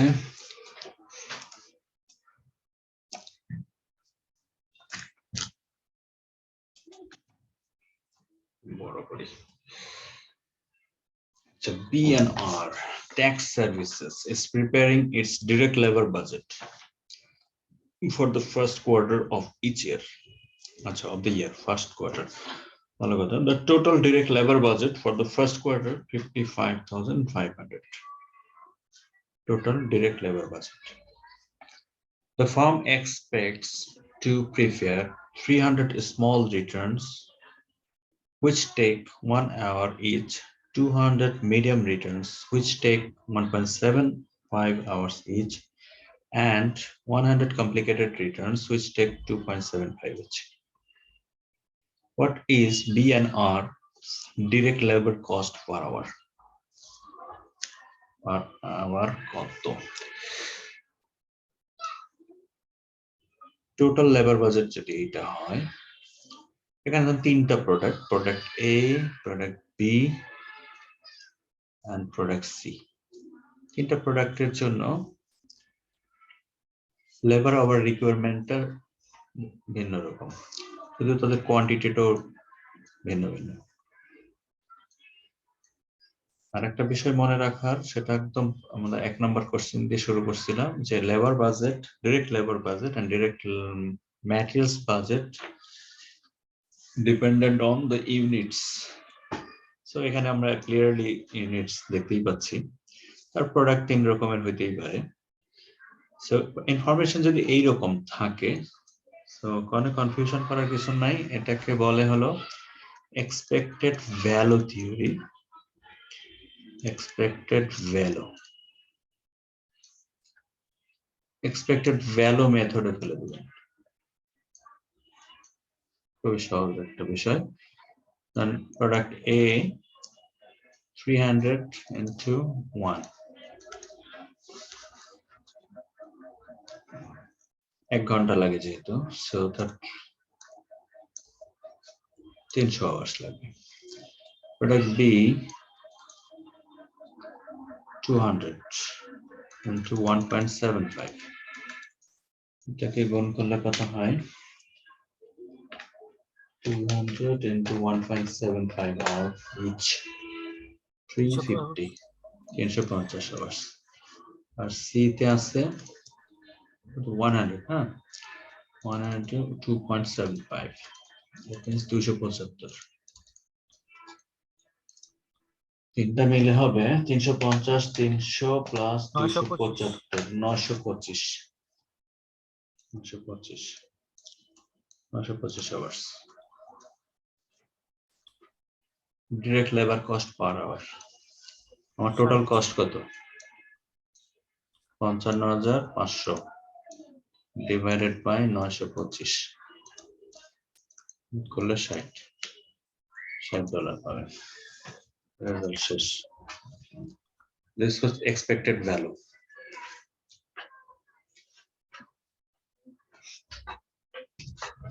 Just ইউনিটের স্ট্যাটাস অনুযায়ী এটাকে অ্যালোকেট করে নেওয়া হলো আর কি। খুব ছোট্ট কেস।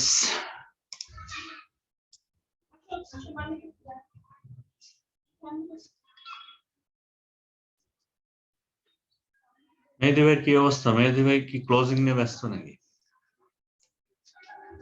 ভাইয়া অনেক ঝামেলা, মানে আমার দুইটা বস বুঝছেন, আপনি জাপানিদের সাথে কাজ করছেন, ওরা কি মানে কখনো চিন্তা করে না যে আমার পার্সোনাল লাইফ আছে কিনা, দাম করে না না, জাপানিরা তো অনেক মানবিক। মানবিক, বাট কাজের বেলায় মানবিকতা দেখায় না। না না না, এমনি ঠিক আছে, জাপানিজরা অনেক মানবিক, অনেক আন্ডারস্ট্যান্ডিং, বাট ওদের বাই নেচার হ্যাঁ নিজেদের they ব্যাপারে will ছাড় দেয় না। work beyond 7, they will work themselves until 20 hours. আপনার একটা লোক নিজের বা একটা Exactly. মহিলা নিজের 17-18 ঘন্টা কাজ করে, ওর মাথার Exactly. মধ্যে কিন্তু ওই জিনিসই যে আমি করতেছি সবাই ওরা পারবে। পারবে, কটা হ্যাঁ। জিনিস কিন্তু আছে জাপানিজ এগুলো নিয়ে আছে। এক্স্যাক্টলি ভাইয়া, ইউরোপের মানে আমাদের এক সাবসিডিয়ারি, ও 1 মাস ছুটিতে গেছে, হ্যাঁ ওরা তো যায় ইউজুয়ালি হলিডেতে, তো জাপানি ওনার মিটিং এ ওনার এক্সপ্রেশনটা ছিল এরকম, ও বলতেছে 1 মান্থ রিডি ইটস রিডিকুলাস, হ্যাঁ হাসতেছে, কয়, 1 month is ridiculous. উনি কি অসুস্থ ছিল না কি কারণে গেছে? না রিয়েলি ঘুরতে গেছে। 1 মাস ভাই, কোন company? Tech company master lab, এক ও মাস চেক ঘুরতে- ল্যাবে- চেক রিপাবলিকের এমডি আর কি, বুঝছেন? মনস্টার ল্যাবে এক মাস জানি না আমি, ঘুরতে 1 মাস ইউরোপে, মানে 1 মাস আসলে ইউরোপিয়ানদেরও হয় না। হ্যাঁ, ইউরোপিয়ানরা আপনার টাইম মেনটেন করবে, ওরা ছুটির মধ্যে কোনো আর্জেন্ট না হলে মেসেজ ইয়ে করবে না, হ্যাঁ হ্যাঁ দরকার লাগলে হেল্প করবে, সবই ঠিক আছে। বাট জাপানিজরা on the other end of the spectrum, সেদিক দিয়ে এক্স্যাক্টলি, মানে ওদের মতন জার্মান গুলা ওদের মতন এত ইয়ে না, জাপানিজরা অনেক বেশি দিলে যে না, ইউরোপিয়ানরা 1 তো মাস তাই ছুটি পাই, করে। It's too much. না, আমার হ্যাঁ না 1 মাস, আসলে 1 মাস 2 মাস ছিল, ও অনেকদিন পরে মনে হয় ছুটি নিছিল, ওই যে আমি মানে আইএনজিও তে কাজ করতাম, আমার যে কান্ট্রি বস ছিল সেও দেখতাম এরকম হারাই যাইত, মানে বিশেষ করে এই যে ডিসেম্বরে আর কি, হ্যাঁ, পুরো হারাই যাইতো, এবং কোন ওই আফ্রিকার মানে অদ্ভুত সব দেশগুলোতে যে জায়গায় পড়ে থাকবে, ওরা নেটওয়ার্কই পাবেন না। নাকি কি অবস্থা এগুলো।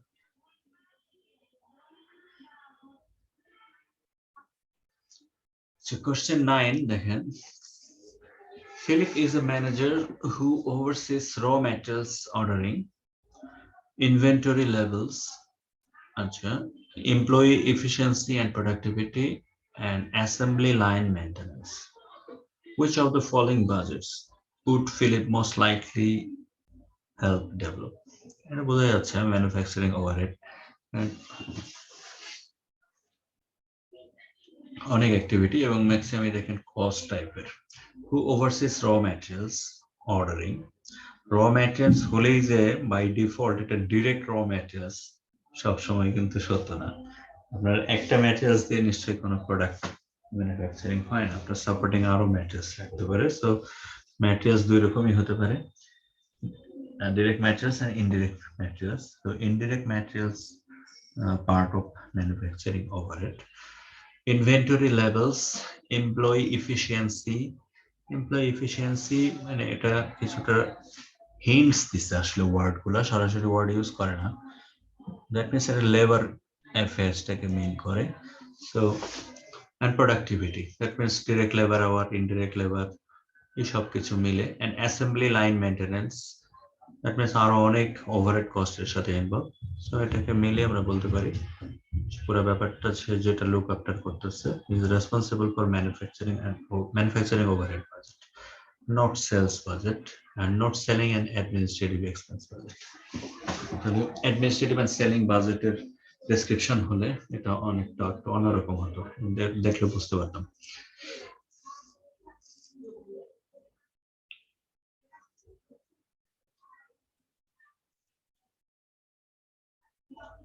আচ্ছা, এটা একটা ম্যাথ, বাট মোটেও কঠিন ম্যাথ না।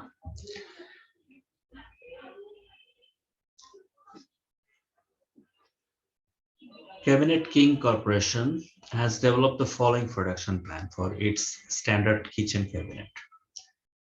Okay, 4 মাসের এখানে বাজেট দেখতে পাচ্ছি। September production volume cabinets production plan, okay, 9,000, 10,000, 12,000 and 11. Each cabinet contains 5 sheets of 4x8 sized fiber board at a standard price of $30 per sheet. The desired raw materials ending inventory. The desired raw materials ending inventory is 30% of next month's material needs for production plus 20% material needs for production of the month after next. অর্থাৎ consequently দুইটা মাসকে এখানে connect করতে হবে আপনার inventory ending inventory assess করার জন্য। September's beginning inventory meets the requirement. September's beginning inventory meets this requirement. It's okay. Using a direct materials purchases budget, predict direct material purchases for the September and October. এই information থেকে এটা বের করা যাবে, এখানে যা দেওয়া আছে।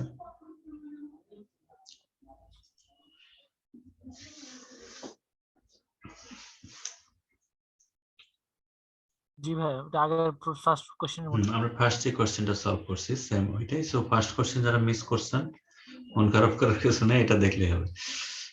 এটা হচ্ছে ইউনিটসে আছে, আর এই ইউনিটস গুলোকে প্রডিউস করতে হলে আপনার এই র ম্যাটেরিয়ালসটা লাগে, যেটার ইউনিট প্রাইস এইটা, আর এন্ডিং ইনভেন্টরি তো লাগবেই। এন্ডিং ইনভেন্টরি বের করতে হলে পরবর্তী 2 মাস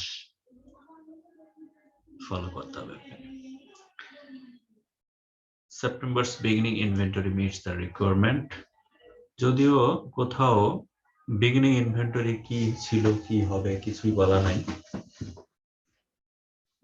বাট এই ধরনের কস্ট ফ্লো অ্যাডজাস্টমেন্টের জন্য দুইটাই লাগে, বিগিনিং ইনভেন্টরিও লাগে, এন্ডিং ইনভেন্টরিও লাগে। সো আমাদের স্পেসিফিক প্রশ্নটা ছিল using a direct material purchases budget, predict direct material purchases for September and October.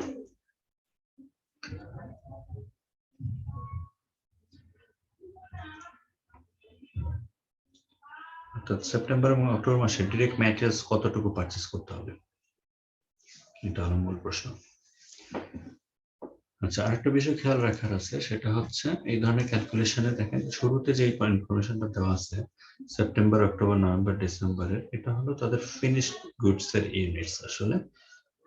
আর এটাকে যখন আমরা র ম্যাটেরিয়ালস বা ডিরেক্ট ম্যাটেরিয়ালস কনভার্ট করব, তারপর টাকা বা ডলার দিয়ে মাল্টিপ্লাই করলে টাকায় কনভার্ট হবে।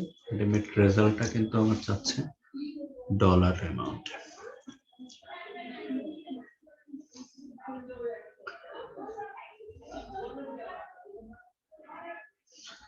আচ্ছা সৌরভ বলেন কিভাবে শুরু করব?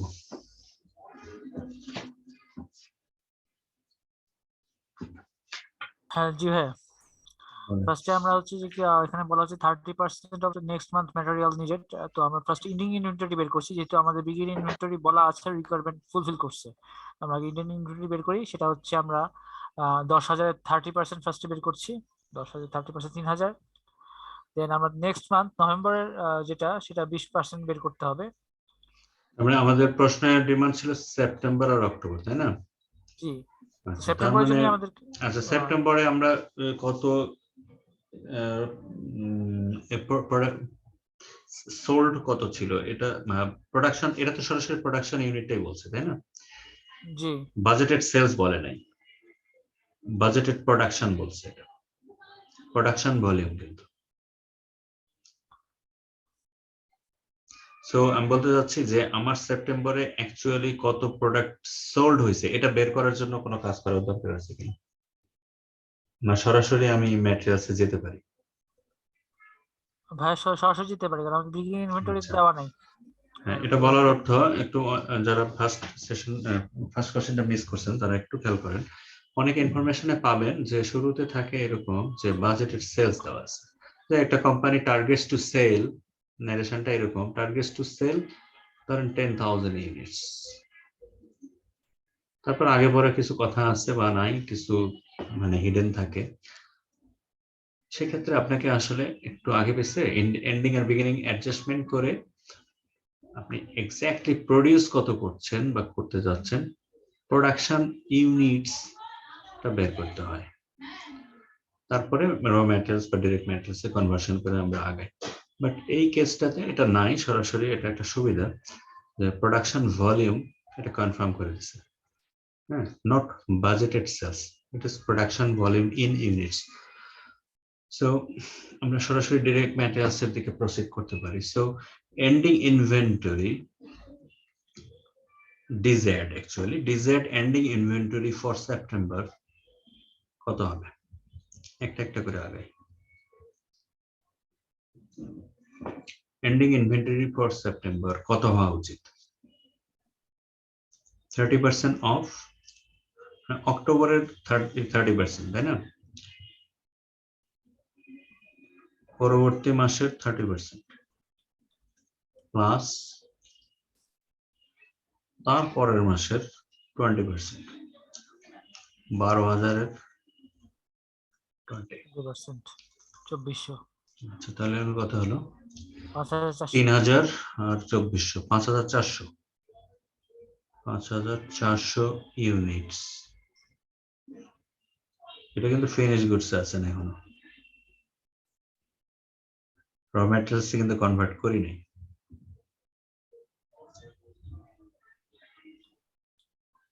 আচ্ছা, এটাকে র ম্যাটেরিয়ালস এ কনভার্ট করতে গেলে কি করতে হবে?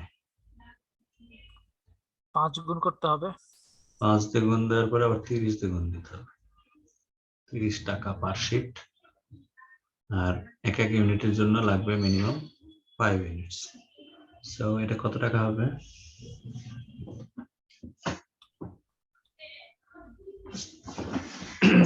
এটা 2.16 মিলিয়ন আসছে। 5,400 ইন্টু 5 ইন্টু 30, 8,10,000। 8,10,000। ও 8,10,000 $। Okay, ending inventory for October লাগবে কি আমার? অক্টোবর তো লাগবেই, প্রশ্নে তো অক্টোবর আছে। অক্টোবরে এন্ডিং ইনভেন্টরিটা কিভাবে হবে? তার মানে আপনার এটাও লাগবে, এটাও লাগবে। সো 30% of 12,000, 30% plus 11,000 এর 20%, দুটো মিলে কত হয়? 5800। প্রথমটা 3600, 30%। 5,800। হ্যাঁ, ঠিক আছে, 5,800। 5,800 এটা কি আছে? এখনো কিন্তু ফিনিশ গুডস আছে, তাই না? নিচে নিয়ে আসি, 5,800 ইউনিটস ইনটু, এটাকে যখন ডিরেক্ট ম্যাটেরিয়ালসে কনভার্ট করব এবং তারপর ডলারে করব, সো 5 ইনটু 30 জি, তবে 8,70,000।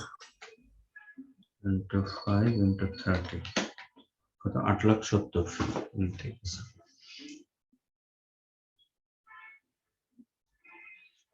8,70,000 ডলার। অনেক কিছু পেয়ে গেছি।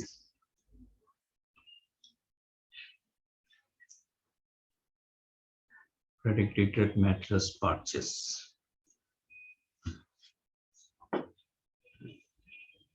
মানে অ্যাডজাস্টমেন্ট লাগবে কিনা?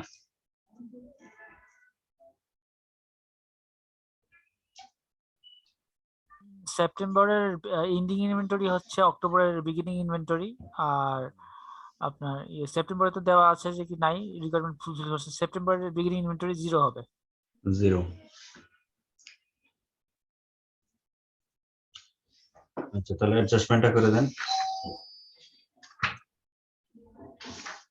আচ্ছা, সেপ্টেম্বরের বাজেটটা কত? পারচেজ বাজেটটা কত? এক মিনিট ভাই, সেপ্টেম্বরটা হচ্ছে 9,000 গুণ 5 গুণ 30। 2,70,000, তারপর প্লাস 8,10,000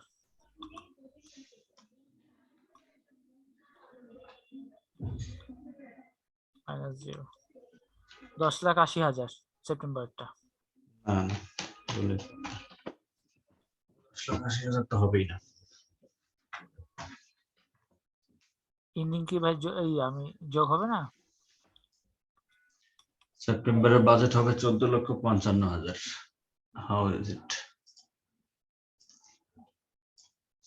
আচ্ছা, আমরা শুধু এন্ডিং ইনভেন্টরিটা বের করছি, বিগিনিং তো এখান থেকে পাওয়া যাবে, কারণ সেপ্টেম্বরে যেটা এন্ডিং সেটা আবার অক্টোবরের জন্য বিগিনিং, আর অক্টোবরের এন্ডিং তো আছেই। সো এই ইনফরমেশন একদম কোর লাগবেই আমার। সো অল্প কিছু অ্যাডজাস্টমেন্ট আছে, সেটা হলেই আমার সেপ্টেম্বরের বাজেটটা আমি পেয়ে যাব। আচ্ছা, সেপ্টেম্বরের পারচেজ বাজেট আমি উপরে লিখতেছি। সেপ্টেম্বরের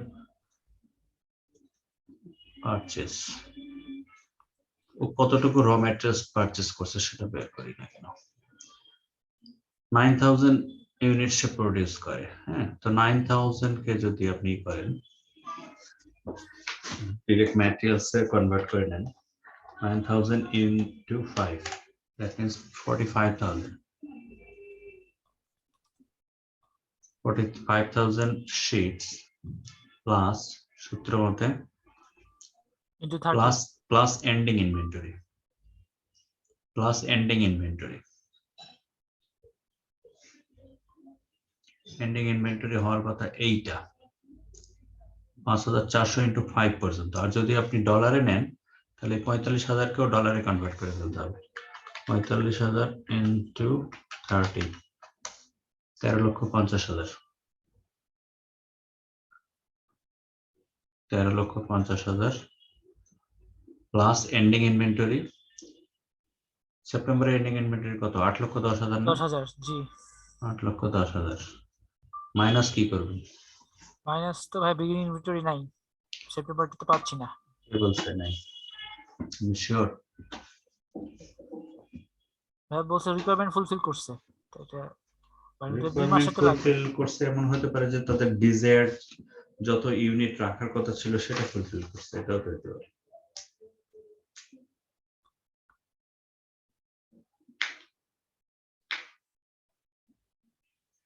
বিগিনিং ইনভেন্টরি আছে, বিগিনিংটা কিভাবে বের করবেন করেন। তৈরি ভাই কি হেল্প করতে হবে? তৈরি ভাই, এটা কিন্তু আমাদের থার্ড কেস।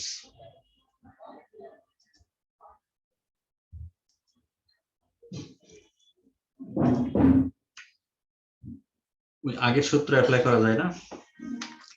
13,50,000 20%, 30%।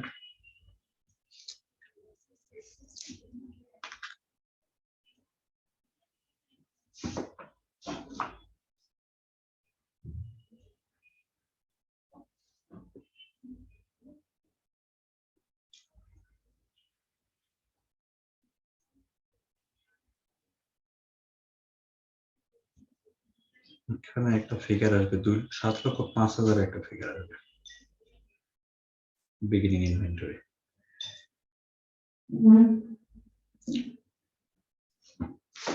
7,05,000, 7,05,000টা কিভাবে আসতেছে আমি দেখাচ্ছি একটু পরে।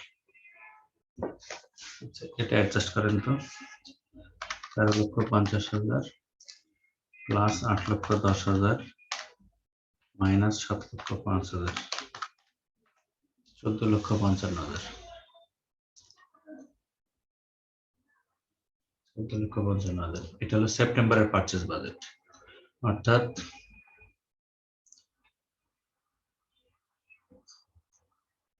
সেপ্টেম্বরের মূল যেটা budgeted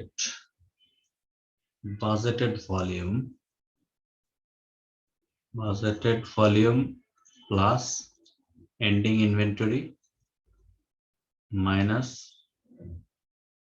beginning inventory, this is the adjustment. একই কায়দায় অক্টোবরেরটাও বের করব। অক্টোবরটা কত 10,000 10,000কে একদম টাকায় কনভার্ট করে ফেলি 10,000 into 5 into 30 15 lakh minus sorry plus ending inventory কত অক্টোবরের 8,70,000 8,70,000 আগে বের করে রাখছিলাম বসাই দেন 8,70,000 এটাতে ঝামেলা কম কারণ এটার বিগিনিং ইনভেন্টরি কত 8,10,000 8,10,000 কিভাবে মানে সেপ্টেম্বরে যেটা এন্ডিং ইনভেন্টরি সেটা বিগিনিং ফর অক্টোবর 8,10,000 জি ভাইয়া বুঝতে পেরেছি কিন্তু 7,05,000 কে কিভাবে পাইছেন ওটা এখন চিন্তা করেন মনে মনে জি ভাইয়া 7,15,000 প্লাস 8,70,000 মাইনাস 8,10,000 15,60,000 15,60,000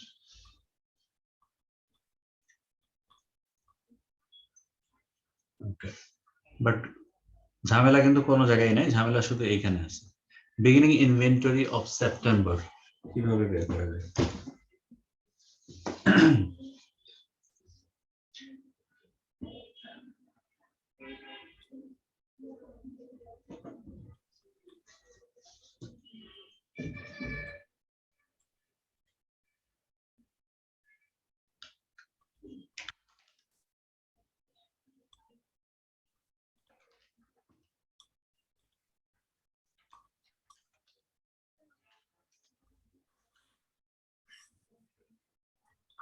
জি ভাইয়া 7,05,000 বের হচ্ছে কিভাবে পাইলেন বলুন তো দুইটা ফিগার লাগবে 2,700 আর 2,000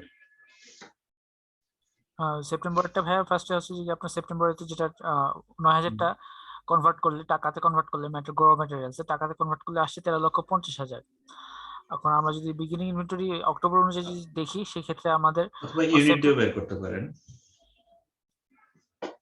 জি ভাই আমি যে বের করা আছে তো আমি সেভাবে বলি আগে তারপর আমি বলছি তারপরে 13,50,000-এর 30% হচ্ছে আপনার 4,05,000 আর তারপর অক্টোবরটা যদি আমি অক্টোবরে যেটা বের হচ্ছে 15 লাখ হচ্ছে 20% হচ্ছে আপনার 3 লাখ আচ্ছা আর সহজ করি অত বড় বড় ফিগার নেই ক্যালকুলেট করার সময় নাই সেপ্টেম্বরের বিগিনিং ইনভেন্টরিটা বের করব সেপ্টেম্বরের যেটা অর্থাৎ সেপ্টেম্বরের বিগিনিং ইনভেন্টরি হবে তার ইমিডিয়েট আগের ক্লোজিং ইনভেন্টরি অর্থাৎ সেপ্টেম্বরের আগের মাসটা কি ছিল অগাস্ট যদি অগাস্টের পিকচার এখানে নাই কিন্তু অগাস্টে তো অপারেশন চলছে অগাস্ট ডলাররা যদি প্রোডাকশন করতে যায় সেম পলিসিতে ওদের এন্ডিং ইনভেন্টরি বের করতো তাহলে কি হতো দ্যাট মিন্স অগাস্টের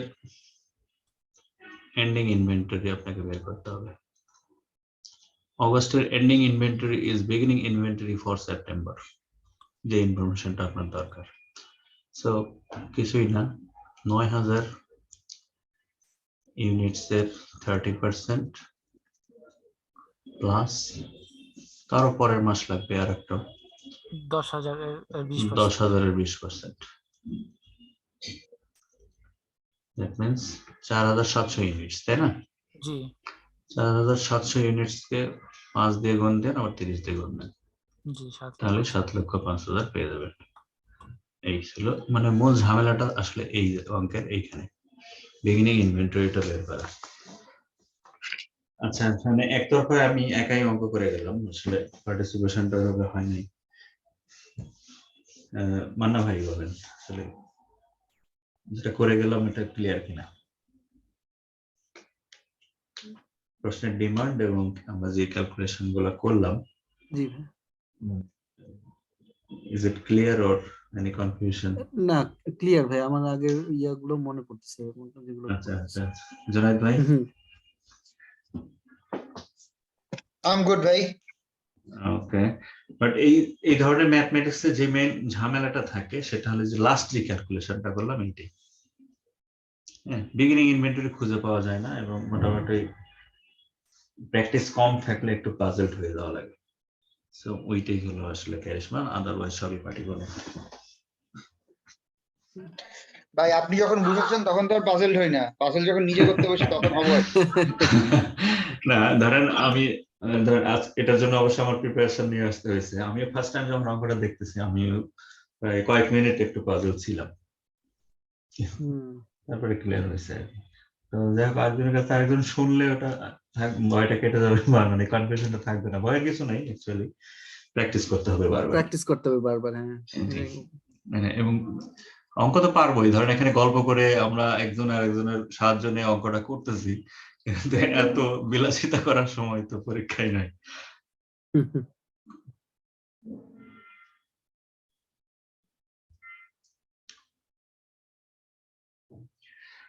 ওকে, কালকে তো ছুটি আছে নাকি? না কালকে অফিসে যাওয়া আছে কারো কারো? না কালকে ছুটি। আমাদের রোড, এই মিরপুর রোড তো পুরো বন্ধ করে দিচ্ছে, দোকানপাট রাস্তার কালকে ধারে সব ঢাকা বন্ধ। পুরাটাই মানে সিল অ্যানাউন্স করা উচিত। আপনি কিছু কিছু চিপা দিয়ে রাখছেন, কিছু কিছু সকাল 7টা থেকে আটকাবেন, কি যে হবে ভেরি কনফিউজিং, কোন রোডে কখন যাওয়া যাবে। এখানে না রাস্তা ওপেন আছে, বাট এই যে রাস্তার দুই ধারে দোকানপাট বন্ধ করে দিচ্ছে 7টা থেকে, মানে স্মৃতিসৌধ যাবে হয়তো এই কারণে আর কি। না কালকে কিন্তু সকাল 7টা থেকে 11টা পর্যন্ত কয়েকটা জায়গায় পুলিশ ডাইভারশন, আচ্ছা আবার আপনার 12টা থেকে রাত 11টা পর্যন্ত ডাইভারশন। সো আপনি ওইসব জায়গাতে যখন যেসব পয়েন্টে আটকাবেন, এখান থেকে বের হইতে আসলে আর কিছু থাকে না। কালকে কোথাও বের হবো না ভাই, একদম বাসায় থাকবো, রাতে বের হবো। আচ্ছা আর তুই একটা দেখে আমরা শেষ করবো। আজকে আর দেখেন না, এই লাস্ট এটাই দেখেন, লাস্ট এই 11 নম্বরটা দেখেন। Elan is a manager who helps develop sales promotion, target customers for upselling and searches for potential new customers. বুঝতেই পারতেছেন এটা কার responsibility. Which of the following budgets would Elan most likely help develop? That is sales budget. তো conceptual প্রশ্নগুলো আছে সেগুলো আসলে budgeting এর খুবই সহজ, অঙ্কগুলো সহজ, অঙ্ক আসলে বারবার প্র্যাকটিস করতে হবে, এগুলো বিষয়। আমি এই শিটটা সবাইকে দিয়েছি মেইলে, বাকি যেটা আছে কালকে যদি ছুটি থাকে পাই নাই, সাকিব বলছিলাম পান নাই না, সমস্যা নেই, এখনই দিয়ে দিচ্ছি। এখানে খুব চমৎকার কিছু ম্যাথ আছে, এগুলো একটু মানে উত্তর সহ দেওয়া আছে, এগুলো বাসায় একটু প্র্যাকটিস করতে থাকেন তাহলে। তো আমরা সেকশন বি এর উপর একটা এক্সাম দিতে চাই, আর কমপ্লিট একটা এক্সাম দেবো একদম থরলি। এটা ছেড়ে যাব মানে একবারে শেষ করে দেবো, একটু সময় লাগুক, একেবারে কমপ্লিট করে দেই। সেগুলো একটু দেখতে থাকেন। তো ঠিক আছে জনাত ভাই, থ্যাংক ইউ ভাইয়া। ওকে, থ্যাংক ইউ। আসসালামু আলাইকুম। ওয়ালাইকুম